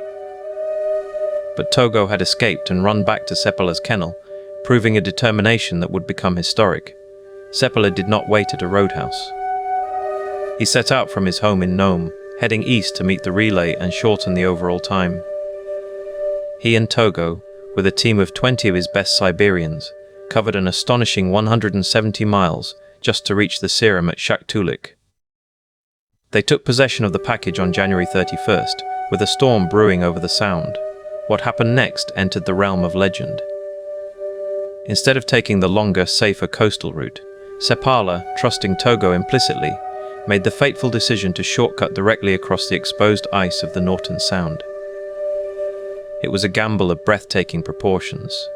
Togo led the team out onto the frozen sea, navigating through a labyrinth of ice shards. The storm hit with full fury, a porga that dropped visibility to zero and sent wind chills plunging to an estimated 85 below zero. At one point, they encountered a massive lead of open water. With no way around, Sepala had Togo and the team leap across the terrifying gap, the sled barely making it over as the ice floes shifted. They spent a night huddled on the ice, Sepala using his body to protect the serum from the wind. The next day, Togo found the trail again through the blinding drift, bringing the team to the shore at Golovin. In a single, superhuman push, Leonhard Sepala and Togo had covered 264 miles, nearly double the distance of any other musher, through the very worst conditions the Arctic could muster. They saved the relay at least a full day, perhaps more. Sepala handed the serum to Charlie Olsen, who took it to Bluff. There, it was passed to Gunnar Carson. Carsen's lead dog was Balto, a big, black Siberian, also from Sepala's kennel, but considered a second-string leader. A blizzard was again raging as Carson set out for the final 53 miles to Nome. The storm was so violent, Carson could not see his hand in front of his face. He relied entirely on Balto. At one point, the wind overturned the sled, dumping the serum package into a snowbank. Carson, bare-handed in the gale, frantically dug through the snow until he found it, his hands freezing solid. Balto never faltered. He led the team through the darkness, past the safety point at Port Safety where they were supposed to hand off Carson, believing the next musher was asleep and not wanting to lose time, controversially pressed on, and into the silent, snow-choked streets of Nome at 5:03 AM on February 2nd. The serum had arrived. The race was over. The world erupted in celebration. But in the flashbulbs and headlines, a simplification occurred. The final musher, Gunnar Carson, and his lead dog Balto became the instant global celebrities. They were feted in newspapers, went on a national tour, and even had a statue erected in New York City's Central Park. The longer, more technically brilliant and arduous journey of Sepala and Togo was, for a time, overshadowed. History has since corrected the record, recognizing Togo's lead leg as the soul of the run, a feat of unparalleled canine navigation and endurance, while Balto's final dash represents the triumphant, public-facing climax. Both were essential, both were heroic. But the story of the two dogs speaks to how we shape narratives, celebrating the one who breaks the tape, sometimes at the expense of the one who carried the burden for the longest, hardest miles. The legacy of the Great Race of Mercy is etched into the very fabric of Alaska and into the global imagination. In the immediate aftermath, the mushers and their dogs were hailed as saviors. The outbreak was contained. The official death toll in Nome was listed as 5 to 7, a tragic number, but one that could have been in the hundreds without the run. The world, in the age of burgeoning mechanization, was stunned by the demonstration of what dog power and human grit could achieve. It was a last, glorious testament to a technology that was already beginning to fade, soon to be replaced by airplanes and snowmobiles. But the story refused to die.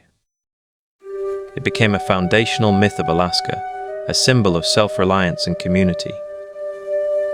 That myth found its most powerful modern expression in the Iditarod Trail sled dog race. Established in 1973, the Iditarod was conceived partly to preserve the historic trail system and the culture of dog mushing. Its route alternates between a southern and northern trail, both of which incorporate long stretches of the 1925 Serum Run path. To run the Iditarod is to literally follow in the paw prints of Togo and Balto, to feel the same winds, confront the same vast loneliness, and rely on the same profound partnership. The race is a living memorial, ensuring that the skills and the spirit of that desperate winter are not forgotten. The dogs, too, were immortalized. Balto and his team, after their period of celebrity, ended up in a dismal dime museum in Los Angeles. A Cleveland businessman, moved by their plight, raised funds to rescue them. Balto and his teammates spent their final years in comfort at the Cleveland Zoo, where Balto's mounted body is now displayed at the city's Natural History Museum. Togo lived out his days with Leonhard Sapala, who considered him the finest dog he ever owned. After Togo's death, his body was preserved and is now held at the Iditarod Trail Sled Dog Race headquarters in Wasilla, Alaska, a sacred relic of the run.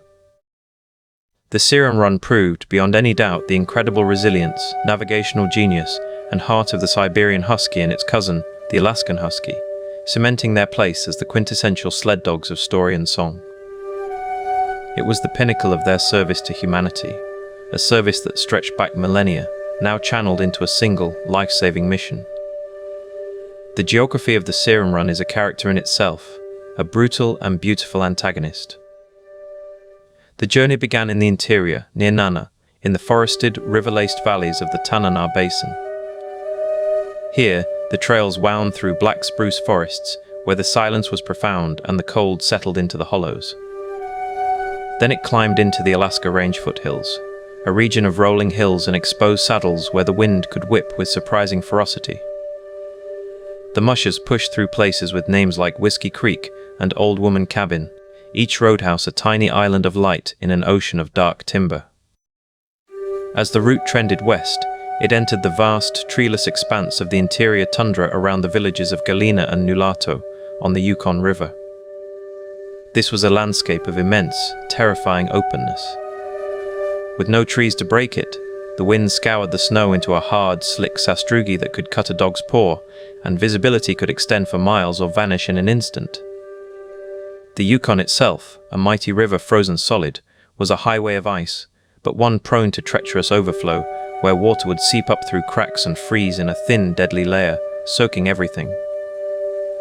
Then came the final, most dramatic act, the coast, the Norton Sound and the Seward Peninsula, where Nome sits.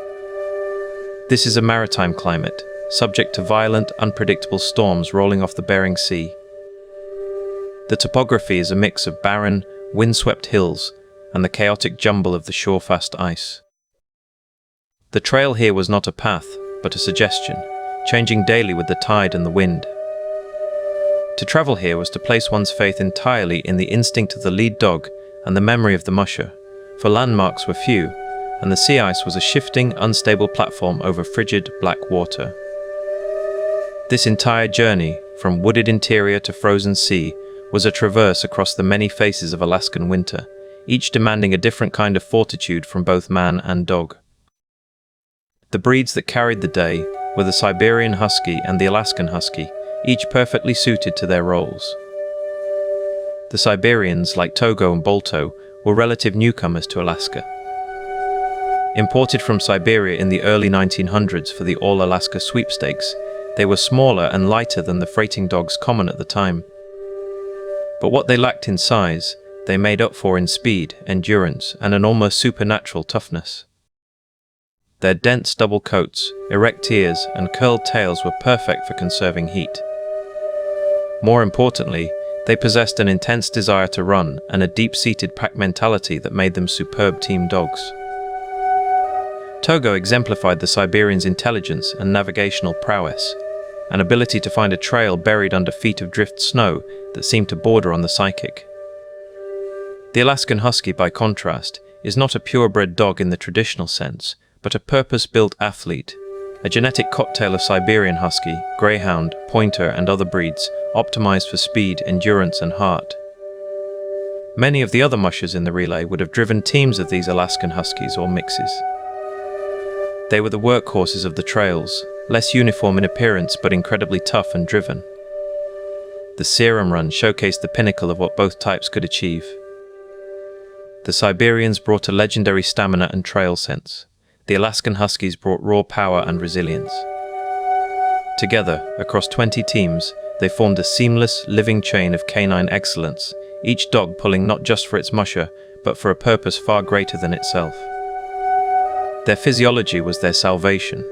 Paws with a unique circulatory system that prevented frostbite, metabolisms that could burn fat with incredible efficiency, and a mental fortitude that allowed them to push into a blizzard when every instinct must have screamed to stop. They were, in that moment, the perfect instrument for a nearly impossible task.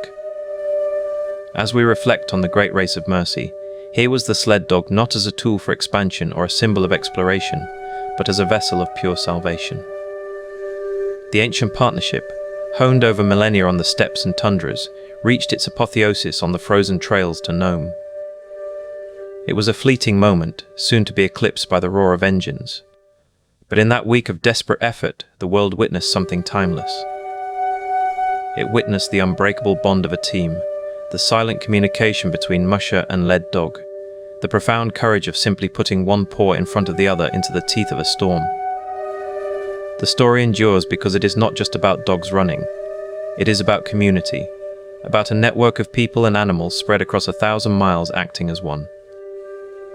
It is about the triumph of organic, traditional knowledge over a seemingly insurmountable logistical nightmare. The serum run took the sled dog from the realm of utility and placed it firmly in the realm of myth, where it rightly belongs. But as the world modernized, the role of the sled dog began to contract, its purposes narrowing. The partnership faced a new world, one of scientific stations and a continent of ice not for living upon, but for studying. The call of the wild was becoming a whisper, soon to be heard only in the most remote and inhospitable place on Earth. Our journey now turns south, far south, to the vast, silent continent at the bottom of the world. Here, in the endless white of Antarctica, the sled dog would write its final, poignant chapter. A chapter not of rescue but of research, not of community but of isolation, ending not with celebration but with a controversial and heartbreaking farewell. This is the story of the last Howl in Antarctica.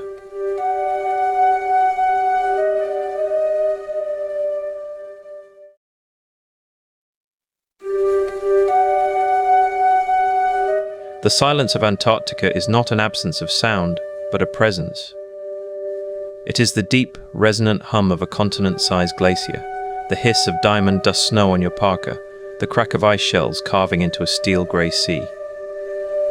But for nearly a century, woven into this frozen symphony, was another sound, the jingle of harnesses, the pant of breath in the cold, the urgent, joyful chorus of howls that meant a team was ready to run. This sound was not native to the ice, but it became its heartbeat, the pulse of human endeavor at the bottom of the world. In our long journey, we have followed the paw prints of sled dogs from the ancient steppes of Siberia, across the roof of North America, through the gold rush chaos and the serum run heroics. We saw them become legends. Now, we come to the final, most remote frontier, Antarctica. And here, on this most inhuman of continents, we will witness the end of their epic service. This is not a story of decline, but of a profound and painful transition.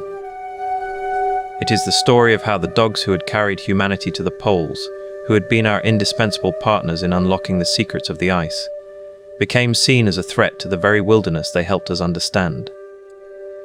This is Chapter 6, The Last Howl in Antarctica. The relationship between sled dogs and the Antarctic was born not of tradition, but of sheer, brutal necessity. When the heroic age of exploration dawned with men like Scott, Shackleton, and Amundsen, the dogs were not just helpers, they were the engine, the lifeline, the difference between glory and a frozen grave. Amundsen, a master of efficiency learned from the Inuit, understood this in his bones. His meticulous use of Greenland dogs was the cornerstone of his successful dash to the South Pole in 1911. He didn't just use them, he relied on them, planned for them, and in his own calculated way, respected them as the vital technology they were. Scott's tragic failure, compounded by his poor understanding of snow travel and his reliance on ponies and man-hauling, served as a grim, enduring lesson.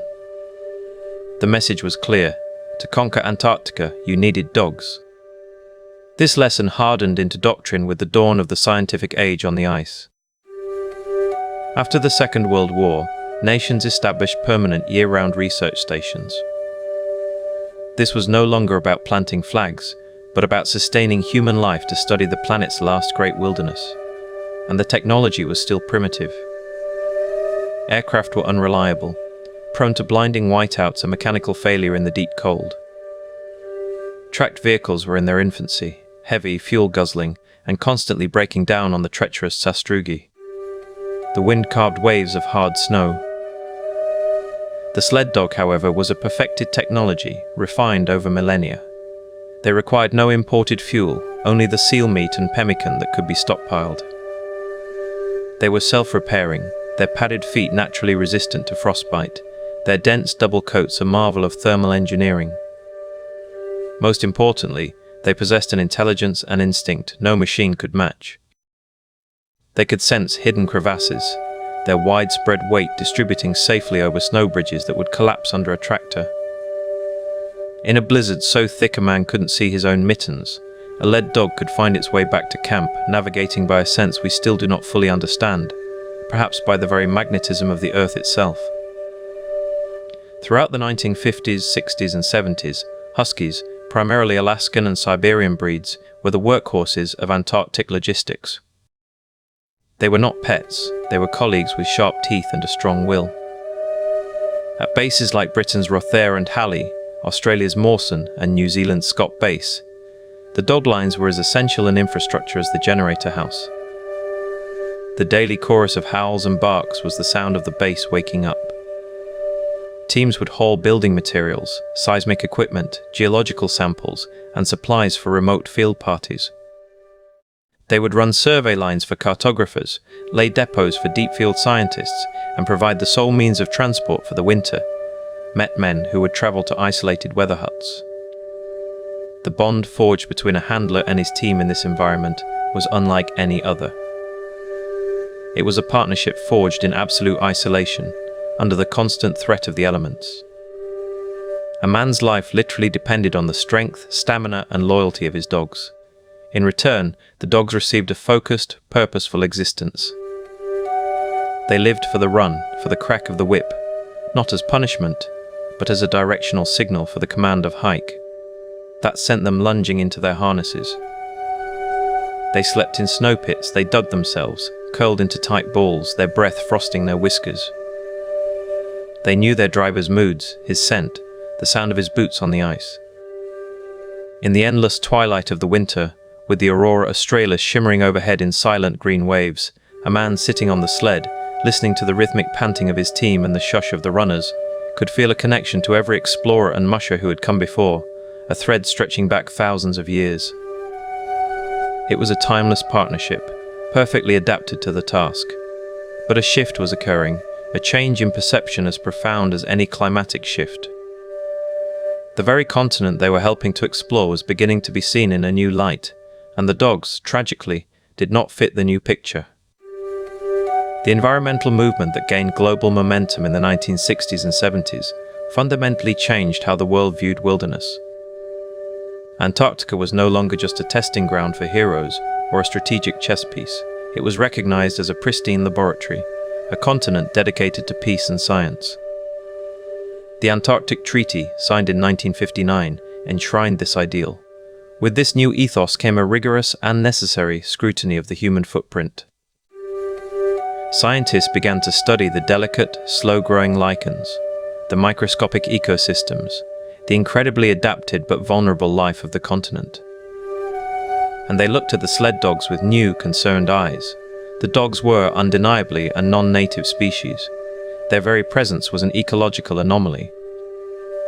Their feces, their urine, the remnants of their seal meat diet, were introducing foreign nutrients and bacteria into a sterile environment.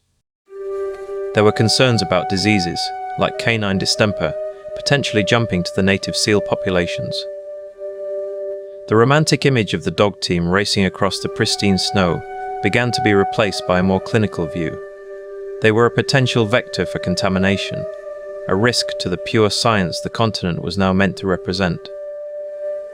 This was not a swift or unanimous decision. It was a slow, grinding tension between old hands and new administrators, between heart and head. For the veteran dog handlers, the biologists' concerns often felt abstract, even insulting. The dogs had been there for decades. They were part of the Antarctic tradition, as much as the wooden huts of the heroic era. To remove them was not just a logistical change, it was an amputation of culture, a severing of a living history. The dogs, they argued, had a minimal impact compared to the growing infrastructure of the bases themselves, the diesel generators, the sewage outfalls, the ever larger buildings. But the principle was powerful and, in the realm of international treaty obligations, legally compelling. Antarctica was to be kept as natural as possible. All non-native species, with exceptions for essential food crops in controlled environments, were to be removed. The dogs, despite their historical service, fell squarely into this category. The writing was on the wall, etched by the cold, impartial hand of environmental protocol. The era of the Antarctic husky was coming to an end. The howls that had echoed for nearly a century were about to be silenced, not by the wind, but by a treaty. The final act played out in the early 1990s, a drawn-out and emotionally fraught process. Different national programs phased out their dogs at different paces. But the symbolic end came with the removal of the last remaining teams, under the care of New Zealand's Antarctic program, from Scott Base. The year was 1994. The event was quiet, bureaucratic, and devastating for those involved. There was no grand ceremony, no final salute. It was a matter of crates, veterinary checks, and paperwork. The dogs, the descendants of Amundsen's strategy, and the decades of hard work that followed, were loaded onto aircraft and flown out. For the dogs, it was likely a confusing ordeal of noise and strange sensations. For the handlers, it was a profound loss. These men had dedicated years of their lives to working with these animals in the most extreme environment on Earth. The bond was elemental. To put a dog you had trusted with your life into a crate, knowing it would never feel the Antarctic snow under its feet again, knowing it was being sent to a strange, warm, green world for which it was utterly unsuited, was a peculiar kind of heartbreak. The last team to leave, we are told, was unusually quiet. As the aircraft door closed, sealing in the familiar scent of dog and harness oil, the long silence began. The dog line stood empty, the chains and stakes soon buried by drift. The iconic wooden sleds were parked for the last time, becoming museum pieces. The continent, in its relentless wind and cold, began to erase the physical evidence of their presence. But the emotional scar remained for the community of men who had known them. With that flight in 1994, a chain of partnership that stretched back an astonishing 7,000 years was finally broken. From the first hunter on the Siberian plains who harnessed a wolf dog to drag a kill, to the Inuit shaping a culture around the Kamutiak, to the gold seekers and mail carriers of the Yukon, to the life-saving dash of Balto and Togo, to the polar explorers planting flags on the axis of the world. The sled dog had been our constant companion in the cold. They had enabled our survival, our expansion, our exploration. They had carried our ambitions on their strong backs. Antarctica was the ultimate expression of that partnership, pushing it to its absolute limit. And there, on that stark, beautiful, and unforgiving continent, the partnership met its end. Not because it failed, but because humanity's relationship with the wild had changed. We transitioned from conquerors to custodians. The dog, our perfect tool for conquest, became a symbol of the contamination we now sought to prevent. It is a bitter irony that the dogs helped us reach the level of understanding that ultimately deemed them unfit to stay. Their removal was an act of respect for the Antarctic, but it felt, and still feels to many, like a profound disrespect to their service and sacrifice. The silence that followed was not just auditory, it was a silence of spirit on the bases. The men who came after, the modern scientists, step onto the ice in a different world.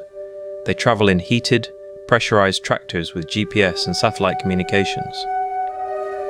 They fly in twin-otter aircraft that land on skis. Their connection to the environment is mediated through layers of technology and polycarbonate windows. It is safer, more efficient, and more sterile. No one risks their life in a blizzard because a dog team found a hidden crevasse. But something intangible was lost with the last howl. The visceral, animal connection to the landscape, the raw dependency, the ancient rhythm of man and dog working as one against the immense indifference of nature. That chapter was closed. The knowledge of how to drive a team, to read the dog's moods, to harness their power, began to fade from living memory. retreating into the archives of film and photograph. The Antarctic husky became a ghost, a nostalgic spectre in a landscape now dominated by the hum of machinery and the strict protocols of environmental protection. The end was necessary, perhaps even right, but it was not without a deep and abiding sorrow. It was the closing of a circle that began when the first human looked at a wolf and saw not just a rival, but a potential partner. We are left, then, with a complex legacy. The sled dogs of Antarctica are gone, but they are not forgotten. Their contribution to science is incalculable. They mapped the continent. They supplied the remote stations. They enabled the foundational research that now monitors the Earth's changing climate. They were, in every sense, the pioneers. Their removal marks a pivotal moment in our story, the moment the working sled dog, as a global force of exploration and survival, passes from the present into history. The thread of utility, stretched so thin across the polar ice, has finally snapped. But the story of the sled dog does not end here. The bond, the need for partnership, the sheer love of the run and the company of dogs, that did not vanish from the human heart. It simply migrated, transformed, and found new expression. It returned to its roots, not in service to science or empire, but in sport, in culture, in a passionate dedication to preserving the old ways. The howl that faded from Antarctica found a new echo, ringing out across the boreal forests and mountain trails of the north. From the end of this ancient era, a modern one is born. And so, we turn our gaze from the silent, white south, back to the living, breathing world where the relationship continues to evolve. We leave the last howl in Antarctica and journey to where the next chapter is being written by a new generation with one foot in the past and an eye on the future. We go to meet the Modern Musher.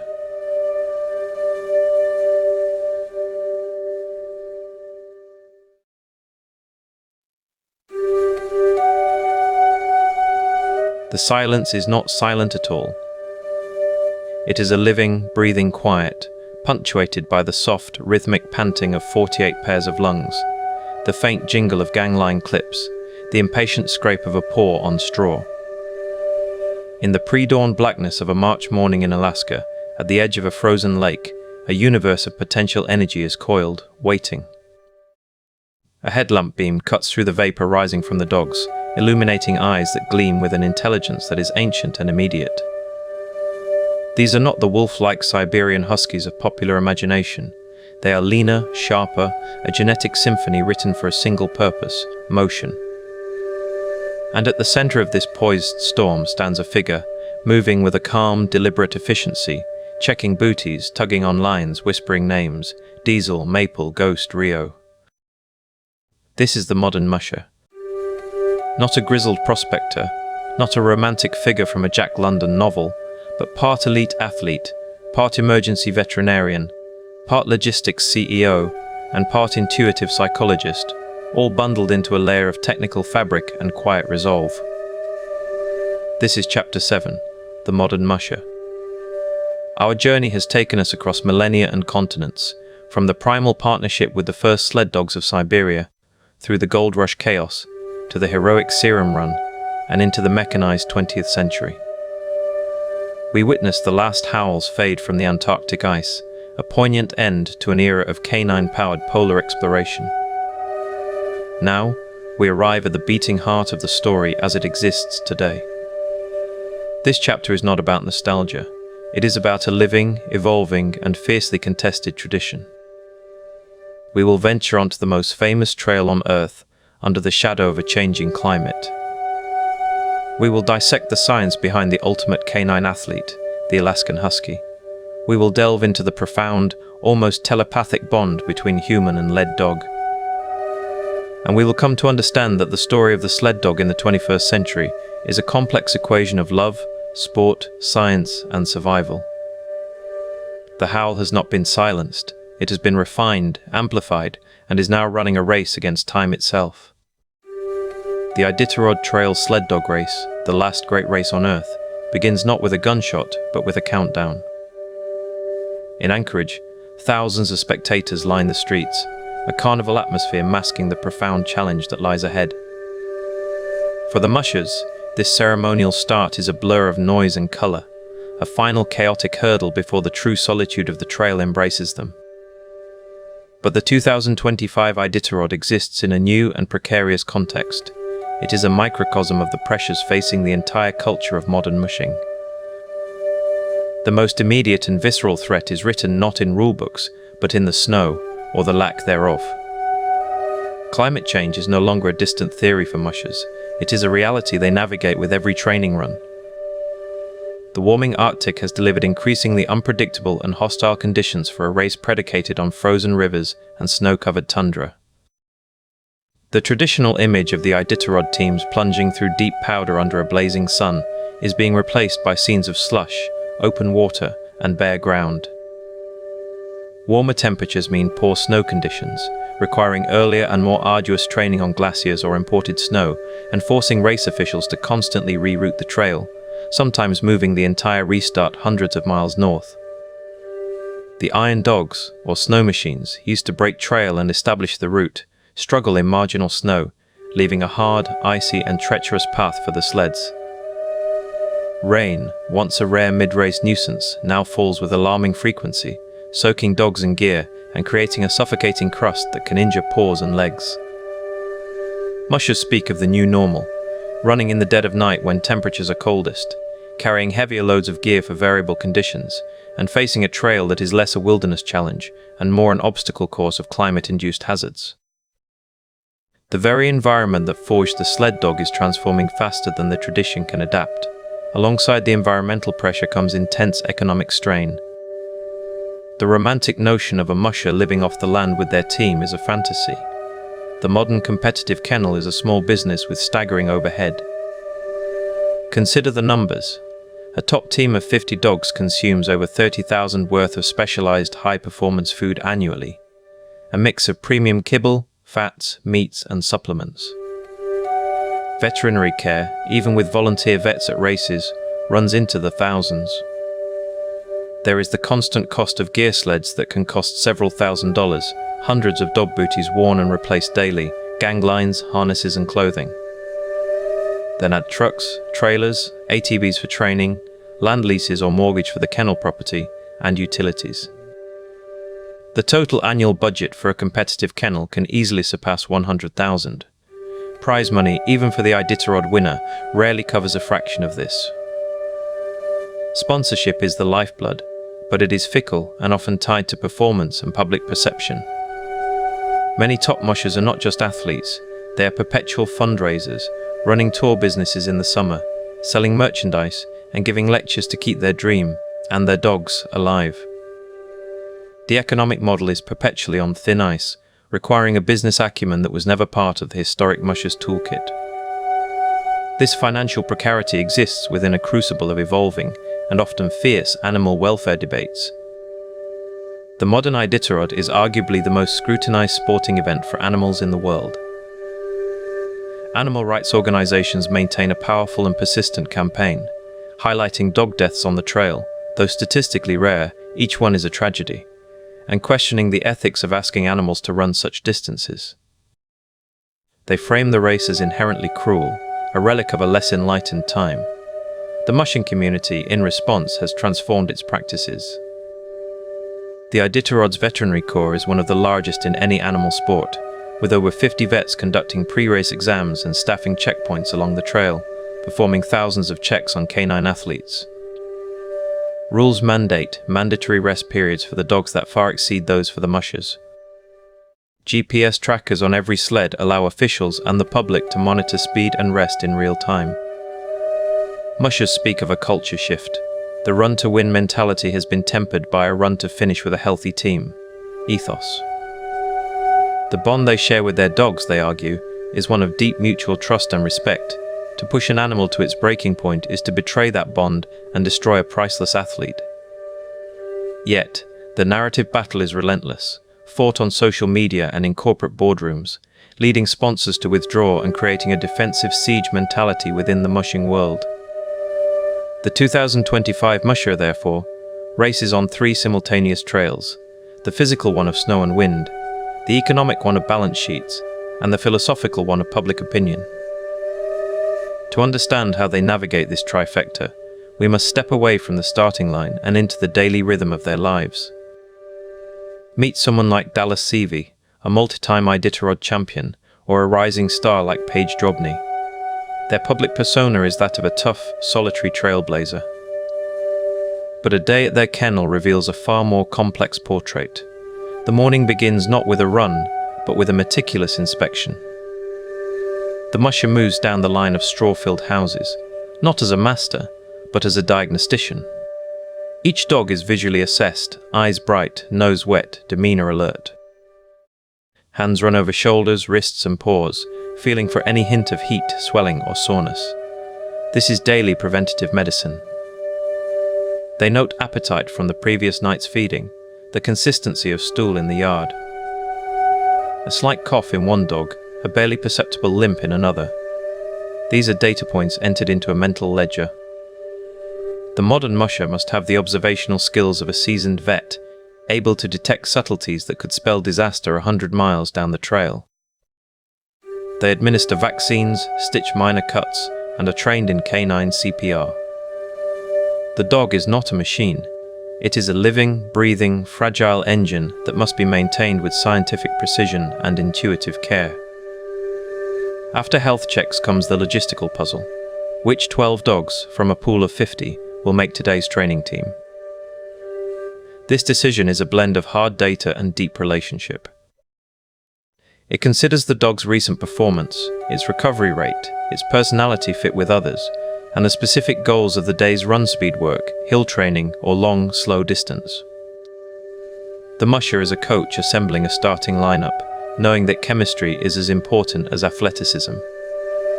Then comes the gear preparation, repairing sleds, sewing torn booties, packing the sled bag with emergency supplies, a cooker for melting snow, a vet kit, extra booties and liners, batteries for the headlamp, high-calorie snacks for both species. This is the CEO function, managing inventory and supply chains for a remote, mobile operation. Finally, they are the psychologist. Dogs, like people, have off days, fears and preferences. A lead dog might be brilliant on a winding forest trail, but hesitant on wide-open river ice. Another might be a powerhouse, but prone to fighting with a particular neighbor in the team. The musher must read these dynamics, motivate the hesitant, calm the overeager, and maintain a harmonious, focused unit. They do this not with shouts, but with a vocabulary of praise, a well-timed good dog, a pat at the next stop. The relationship is a continuous, silent conversation. And at the core of this entire enterprise is a unique creature, the product of centuries of selective pressure and decades of intense genetic strategy, the Alaskan Husky. If you are looking for a breed standard, a prescribed look, you will not find it here. The Alaskan Husky is not a breed recognized by any kennel club. It is a type, a purpose, bred genetic cocktail, and arguably the most efficient endurance athlete on the planet. To look at one is to see the principle of function over form made flesh. They are lean, with a rangy build that speaks of miles, not mass. Their chests are deep for lung capacity. Their legs are long and angled for a ground-eating stride. Their coats vary from short and sleek to moderately plush, a compromise between overheating during intense exertion and surviving the -40-degree nights. Their ears may be erect or tipped. Their tails may curl or hang low. The unifying feature is in the eyes, a look of keen intelligence and boundless desire to run. This is not an animal that simply tolerates pulling. It is hardwired to crave it. The genetic recipe is complex and constantly refined. The base is the foundational sled dog, Siberian Husky, Malamute, and the genes of indigenous village dogs. But over the last 50 years, mushers have introduced other breeds like greyhounds for raw speed and turnover, pointer breeds for endurance and bird dog enthusiasm, and even Saluki for heat tolerance and efficiency. It is a controversial practice to purists, but for competitive mushers, it's a necessary evolution. The science of breeding these dogs is a long-game strategy. Top mushers keep detailed pedigrees, not for show points but for performance metrics. They track lineage for traits like recovery rate, appetite on the trail, foot toughness, attitude, and, of course, speed and endurance. A successful breeding pair is one that complements each other's strengths and mitigates weaknesses. The goal is hybrid vigor offspring that are stronger, healthier, and faster than either parent. It is a calculated gamble. A litter may produce one superstar, several solid team dogs, and perhaps one that, despite its pedigree, simply lacks the want to. These dogs often find homes as pets, a necessary attrition in the pursuit of canine excellence. The modern Alaskan Husky is a testament to this directed evolution. Their metabolism is a marvel. They can convert immense amounts of fat into energy with incredible efficiency, their bodies designed to run for hours, rest deeply for a few, and run again. Their cardiovascular system is oversized, their muscle fibers optimized for endurance. They are living proof of a 10,000-year partnership pushed to its absolute zenith by human design. But this genetic masterpiece is useless without a guiding intelligence at the front of the team. This brings us to the most sacred and subtle element of the modern musher's craft, the bond with the lead dog. In the chaos of the start chute, with crowds screaming and helicopters thrumming overhead, the musher's gaze is locked on the two dogs at the front of the gang line. These are not just the fastest or strongest, they are the brains of the operation. The lead dog is the translator, the intermediary between the human's commands and the collective power of the team. The relationship is built over thousands of miles and years of mutual trust. A veteran lead dog like a Kinvig or a Seabee's famous reefer doesn't just follow commands, it anticipates them. It reads the trail, chooses the best path through rubble ice, senses hidden overflow water under the snow, and maintains pace and focus for hours without constant direction. The musher communicates through a sparse, specific lexicon: haw for left, G for right, easy to slow, on by, to ignore a distraction. But the true communication is far more nuanced. It is in the tension on the line, the set of the dog's ears, the glance back over a shoulder. The musher learns to read the dog's confidence, its fatigue, its doubt. There are stories that border on the mystical from the trail. A led dog refusing a command, planting its feet, only for the musher to realize, moments later, that the chosen trail led to a hidden, open lead of water. Another dog, in a whiteout blizzard where the musher could see nothing, confidently following a scent or a sense of the wind direction to find the buried trail markers. This is not mere training, it is a partnership where the human provides strategy and care, and the dog provides perception and instinct. The musher must have the humility to sometimes trust the dog's judgment over their own. In the deep solitude of the trail, this relationship becomes the center of the universe. The musher talks to the lead dog constantly, not in baby talk, but in a running commentary. Good job, girl. See that bend up ahead? We're gonna swing wide here. Looking good. This verbal stream is as much for the musher's sanity as the dog's guidance. It cements the team as a single entity. At rest stops, the lead dog often gets special attention, an extra massage, a shared piece of salmon. The connection is profound, a meeting of two intelligences across the species divide, fused by a shared purpose. It is the soul of mushing, the irreducible element that no technology can ever replicate. And this entire culture, from the genetic science to the deep bonds, is rooted in a specific, demanding geography. The stage for this modern drama is almost exclusively Alaska, with the Iditarod Trail serving as its iconic centerpiece. But the life of a musher is not confined to that 1,000-mile slog. It is played out across a vast and varied training landscape that shapes both dog and human. From the rolling, forested hills around Fairbanks and the Two Rivers area, where trails are meticulously groomed by local clubs, to the high-altitude glaciers of the Hatcher Pass, where teams train in summer on snow, the geography is a constant teacher. The musher learns to read the snow in all its forms, the sugary powder that slows a team, the dangerous overflow, where water seeps up over ice, the glare ice of windswept lakes that requires studded booties for traction. They train on river trails, where the path is flat but the ice can be treacherously thin, and on mountain passes like the infamous Rainy Pass in the Alaska Range, where the trail climbs sharply and the weather can turn in minutes.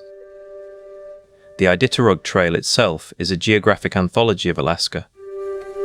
It begins in the relative warmth of the south-central coast, climbs through the formidable Alaska Range, plunges onto the vast, exposed expanse of the interior's river systems, then pushes out onto the relentless, wind-scoured coast of the Bering Sea before finishing in Nome. Each section demands a different strategy and tests a different aspect of the team. The musher must be a geographer and meteorologist, understanding how terrain influences wind and snow conditions, knowing where to expect soft trail, where to expect hard-packed speed, where the storms gather. Their knowledge is granular, the location of a specific good camping spot out of the wind, a cabin where they might find a moment of warmth, a stretch of trail that is always icy. This intimate, hard-won knowledge of place is what separates the tourist from the musher. It is a map written in experience, failure and success, passed down in trail notes and whispered advice. And moving through this landscape is the living engine of the Alaskan husky. To watch a well-trained team in motion is to see a paradox of power and grace. The modern sled is a marvel of lightweight materials, carbon fiber, titanium, and aerospace aluminum, but the fundamental physics remain unchanged. The dogs lean into their harnesses, their bodies forming a dynamic line of propulsion. The musher stands on the runners, one foot pedaling to give an extra push on hills, their weight used as a living brake. The sound is a symphony of effort, the panting breaths in rhythm, the soft shush of the sled runners, the jingle of the quick-release snaps, the occasional verbal command. The team moves as a single organism, a flowing river of fur and focus. On long, straight stretches, the musher might settle into the sled bag, conserving energy, trusting the leaders to hold the trail. In technical sections, they are constantly in motion, shifting weight, braking, helping the sled around tight corners. The pace is not a flat-out sprint, it is a calculated endurance pace, a speed that can be sustained for over a week. The musher monitors this pace constantly via a GPS watch, knowing that a few minutes gained by pushing too hard now could cost hours later from exhausted dogs. The rhythm of the race is dictated by mandatory stops. At checkpoints, the routine is ritualistic. First, the dogs are cared for. Straw is laid out for bedding. Each dog is given a warm stew of water, kibble and fat. Their paws are checked and booted. They are massaged and tucked in. Only then does the musher attend to their own needs, gulping down a hot meal, changing socks, maybe catching an hour or two of fitful sleep in a corner of a community hall. The bond is reinforced here, in this service. The musher is the servant to the team's needs, and in that service the team's loyalty is forged. This cycle run, rest, care, run again, becomes the entire world. Day and night blur under the endless sun of the Alaskan spring or the long darkness of early March. The musher exists in a state of heightened awareness, attuned to every sound, every change in the sled's motion, every nuance in the team's behavior. It is a form of meditation forged in ice and exhaustion, but the modern trail is also dotted with technology. The mandatory GPS tracker blinks its position to the world. Mushers carry satellite phones for emergencies and to give interviews. Some use heart rate monitors on key dogs to gauge recovery. Social media teams update followers from the trailhead. This connectivity is a double-edged sword. It provides safety and engages a global audience, but it also invades the historic solitude of the trail and adds another layer of performance pressure. The musher is never truly alone. They are running in front of a virtual audience of thousands, their every decision scrutinized. Yet, in the deepest stretches, between checkpoints, when the aurora dances overhead and the only sound is the breathing of the team and the runners on the snow, the ancient essence of the journey remains. It is still a human and their dogs, moving through a vast and silent land, partners in a dance as old as the relationship itself. The culmination of this entire complex system, the breeding, the training, the bonding, the strategy, converges on Front Street in Nome. The finish line of the Iditarod is not a grand stadium, but a simple burled arch on a snowy street. The arrival is often in the small hours of the morning. A few hardy locals and race officials wait in the cold. As the team trots down the final stretch, the musher often runs ahead to the leaders, crossing the line hand in hand with their dogs. The emotion is raw and unvarnished, relief, exhaustion, pride, and overwhelming love for the animals that brought them here. There are no cheers from massive crowds, just a profound sense of completion. The musher kneels in the snow, hugging each dog, whispering thanks. The race is over, but the work is not. The dogs are cared for one final, meticulous time, fed, bedded down in a truck or plane for the journey home. The modern musher, having played the roles of CEO, vet, athlete, and psychologist, now becomes simply a grateful human, humbled by the trust and power of their canine partners. This, then, is the reality of the modern musher. They are the inheritors of a 10,000-year legacy, but they are not living in the past.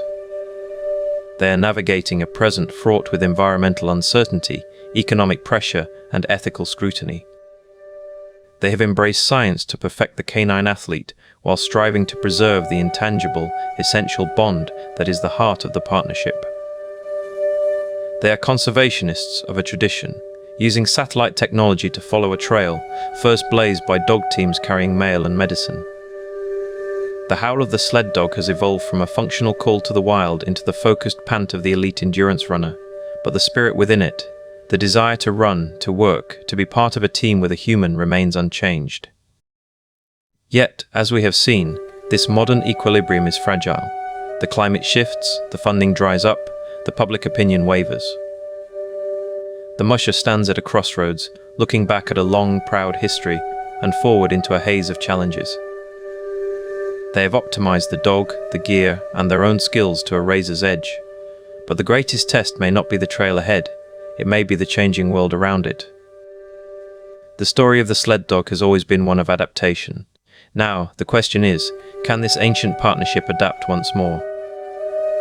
The answer to that question lies not on the well-worn trails of Alaska, but in the uncertain future that awaits us all.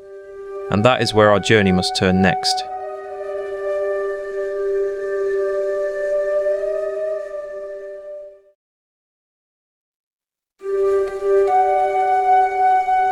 The journey has been long. From the first tentative bonds between wolf and hunter on the frozen steppes of the Pleistocene, to the epic conquests of the Arctic, to the feverish rush for gold and the triumphant, grueling tests of modern sport. We have traced the evolution of a partnership forged in ice and necessity, a story written in paw prints and sled tracks across 10,000 winters. But every story, no matter how ancient, must eventually turn its face to the horizon. What lies ahead? In this, our final chapter, we leave behind the chronicles of what has been and step into the realm of what might be. The sled dog stands at a crossroads, its future as uncertain and shifting as the sea ice itself. This is not merely a question of the survival of a working animal, but of an entire ecosystem of knowledge, culture, and a symbiotic relationship that is one of humanity's oldest and most profound. The challenges are dual-fronted, converging from the human world and the natural one, the quiet erosion of tradition and the deafening global crisis of a warming planet. Yet, within this uncertainty, there persists a spirit, an enduring pull of the harness, the communion of the team, the silent understanding between species that has allowed both to not just survive, but to thrive in the planet's most unforgiving realms. This chapter is an exploration of that precarious balance. We will venture to the front lines of climate change in Greenland, where the very ice that is the sled dog's highway is vanishing. We will grapple with the complex ethical debate surrounding their use in a world increasingly scrutinizing animal labor. We will meet the guardians fighting to preserve ancient genetic lineages from the brink of extinction. And finally, we will ask what this 10,000-year dialogue between human and dog can teach us all about resilience, coexistence, and the essential bonds that might guide us into an uncertain future. The trail ahead is unclear, but the team is still running. The most immediate and visceral threat to the sled dog's world is not cultural, but climatic. The functional environment for these animals, the frozen stage upon which their entire purpose is enacted, is undergoing a radical, rapid, and terrifying transformation. Nowhere is this more starkly visible than in Greenland, the last great stronghold of the traditional hunting dog. Here, the Greenland dog is not a relic of sport or tourism, but a vital piece of subsistence infrastructure. For centuries, the sea ice that forms along the coast each winter has been a highway, a hunting ground, a lifeline. Dog teams provide access to seals, narwhal, and polar bear, traversing distances and conditions that would defeat any machine. But that ice is becoming unreliable. It forms later, thins sooner, and behaves in unpredictable, often deadly ways. The stable, multi-year ice that once provided a dependable platform is giving way to younger, more volatile ice, prone to sudden fracturing and movement. For the hunters of Kauarnak and other northern communities, a routine journey onto the ice now carries a new layer of existential risk. The knowledge passed down through generations, reading the ice's texture, its color, its sounds, is being rendered obsolete by a climate that no longer follows the old rules. Stories are now told of hunters and their teams being stranded on breaking floes, requiring desperate rescues. The season for safe travel shrinks with each passing year. The impact is ecological, economic, and deeply cultural. When the ice highway is closed, the hunt fails. The freezers that store a winter's worth of food for both families and dogs remain empty. The economic foundation of these remote communities, often reliant on the sale of sealskins, crumbles. And with each failed season, the pressure mounts to abandon the dogs, the sleds, the entire intricate knowledge system of ice-based hunting, in favor of expensive, fuel-guzzling boats or snow machines that are ill-suited for the fragile, changing ice. The carbon footprint of the snowmobile is a cruel irony. The very technology that replaces the zero-emission dog team contributes to the warming that made the replacement necessary. Scientists monitoring the Arctic ice sheets speak in terms of meters of sea level rise and tipping points. But for the hunter leaning on his sled, looking out over a slushy, unstable bay in what should be the deep freeze of January, the data is personal. It is the anxious look in his lead dog's eyes, the hollow feeling of an unproductive season, the silent fear that his son may not inherit a world where this partnership has a place. The sled dog's future is literally melting away. Simultaneously, from within the very societies that once championed them, sled dogs face a different kind of challenge, the intense scrutiny of modern animal welfare ethics. The image of the working dog has shifted in the public consciousness.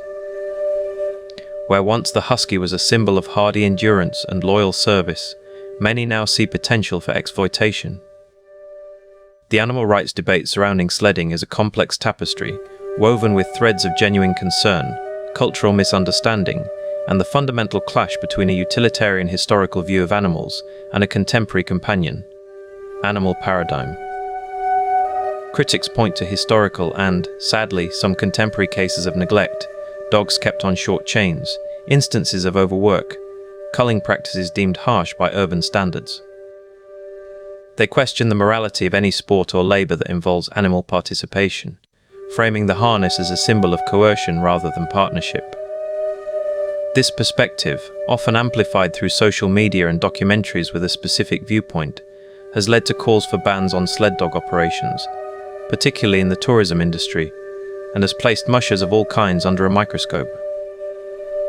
For traditional communities and responsible mushers, this external judgment feels like a profound misunderstanding. They argue that a well-kept sled dog is not a pet, and to judge it by pet standards is to miss the point of its being. These are animals bred for purpose, whose physical and psychological well-being is inextricably linked to doing the work they were created for. The excited howl that erupts from a kennel at the sight of a harness is not the sound of coercion, but of eager anticipation. The musher's relationship with each dog is one of deep interdependence. A sick, unhappy, or poorly treated dog cannot perform. The ethics, from this vantage point, are not about whether they work, but how they are kept, trained, and retired. The debate forces essential questions. How do we balance respect for cultural traditions and historical working relationships with evolving standards of animal welfare? Can oversight and regulation ensure the highest standards of care without eradicating the practice itself? There are no easy answers, but the conversation is critical. It pushes the community toward greater transparency, better practices, and a need to articulate, to a sometimes skeptical world, the nature of this ancient bond. The future of sledding may depend not just on defending its past, but on thoughtfully, ethically evolving its present. Amidst these pressures, a quiet, determined effort is underway to preserve the living heritage of the sled dog itself, its genetics. This is not merely about saving a breed, but about safeguarding a unique repository of adaptation, resilience, and history encoded in DNA. The prime example is the Greenland dog. Isolated for centuries, subjected to the brutal law of natural and human selection. Only the strongest, smartest, most cooperative animals were bred. This breed is a masterpiece of Arctic engineering. They possess a metabolic marvel, able to convert seal fat and protein with incredible efficiency. Their double coat is a perfect insulator. Their social structure and work ethic are hardwired for the team. But with the encroachment of modernity, snowmobiles, and other dog breeds, the pure Greenland dog faces genetic dilution and population decline. In response, initiatives like the Greenland Dog Genetic Preservation Project have been launched. Scientists and breeders collaborate, taking DNA samples, mapping pedigrees, and establishing breeding programs to protect the purity of these ancient lines. The goal is to create a genetic ark, a secure population that can serve as a reservoir for the breed's unparalleled traits. Similar concerns exist for other historic strains, like the specific lineages of Alaskan Huskies bred for the Iditarod, which represent a different kind of specialized evolution. Preservation here is less about purity and more about protecting the diverse gene pool that allows for the breeding of healthy, resilient athletes. These efforts recognize that the sled dog is more than a tool or a pet. It is a historical document, a biological artifact of human migration and survival strategy. Losing these breeds would be like losing a library of Arctic knowledge. The work is painstaking, often underfunded, and driven by a deep-seated fear that a key piece of the polar puzzle might vanish just when we need to understand it most.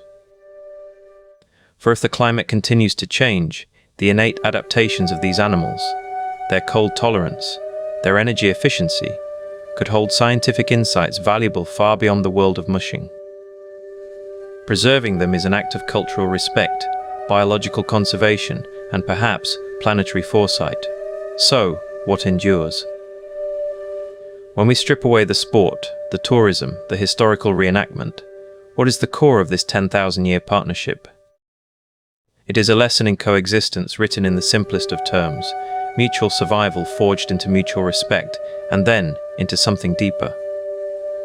The sled dog teaches us that partnership with the natural world is not about domination, but about listening, adapting, and trusting another intelligence. The musher does not command the team from a place of arrogant control.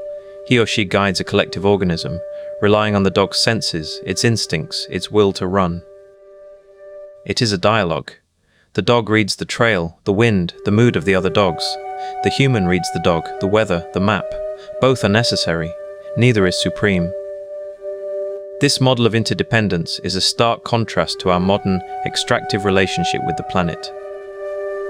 The sled and team leave no pollution, require no fuel beyond the food that can be harvested from the land, and when the journey is over, the only trace is a track that the next snow will erase. This partnership also speaks to a fundamental human need for challenge and communion that our insulated, digital world often lacks. The silence of the trail, broken only by the pant of dogs and the shush of runners, creates a space for a different kind of awareness. The resilience required of both species is not just physical, but mental and emotional. It is about enduring discomfort, overcoming fear, and persisting when every instinct screams to stop. It is about the loyalty of the team, where the success of the individual is inextricably linked to the success of the whole. These are ancient virtues, but they feel urgently modern. In an era of fragmentation and isolation, the image of a coordinated team moving as one across a vast landscape is a powerful metaphor for what we might yet achieve. The sled dog shows us that strength is not solitary. that progress is often collective, and that the deepest bonds are those formed in the crucible of shared effort and shared risk. Their uncertain future, therefore, is not just their own. It is a reflection of our uncertain relationship with the wild, with tradition, and with the kinds of partnerships that remind us we are not separate from nature, but a part of its intricate, demanding, and beautiful web. The trail we have followed for 4 hours now narrows, leading us out of the past and into the white expanse of tomorrow. We have seen the sled dog as creator of empires, as lifeline for explorers, as athlete and companion. Now, it stands as a sentinel, its fate intertwined with the health of the polar world and the choices of the human one. The challenges of climate change and cultural shift are immense, but the spirit embodied in this partnership, adaptable, resilient, cooperative, is the very spirit required to meet them. Perhaps, in safeguarding the future of the sled dog, we are in some small way safeguarding a part of our own humanity, a memory of how to live with, rather than simply on, this earth. The run is not over. The team is still moving, breath frosting in the air, muscles working in rhythm, eyes fixed on the path ahead, visible only to the one in the lead. They disappear into the whiteness, not as an ending, but as a continuation. A silent, powerful testament to a bond that has weathered 10,000 winters, and whose final chapter has yet to be written. The landscape swallows them, but the impression of their passage, the ghost of their harmony, lingers in the frozen air, a question and a hope etched against the infinite white.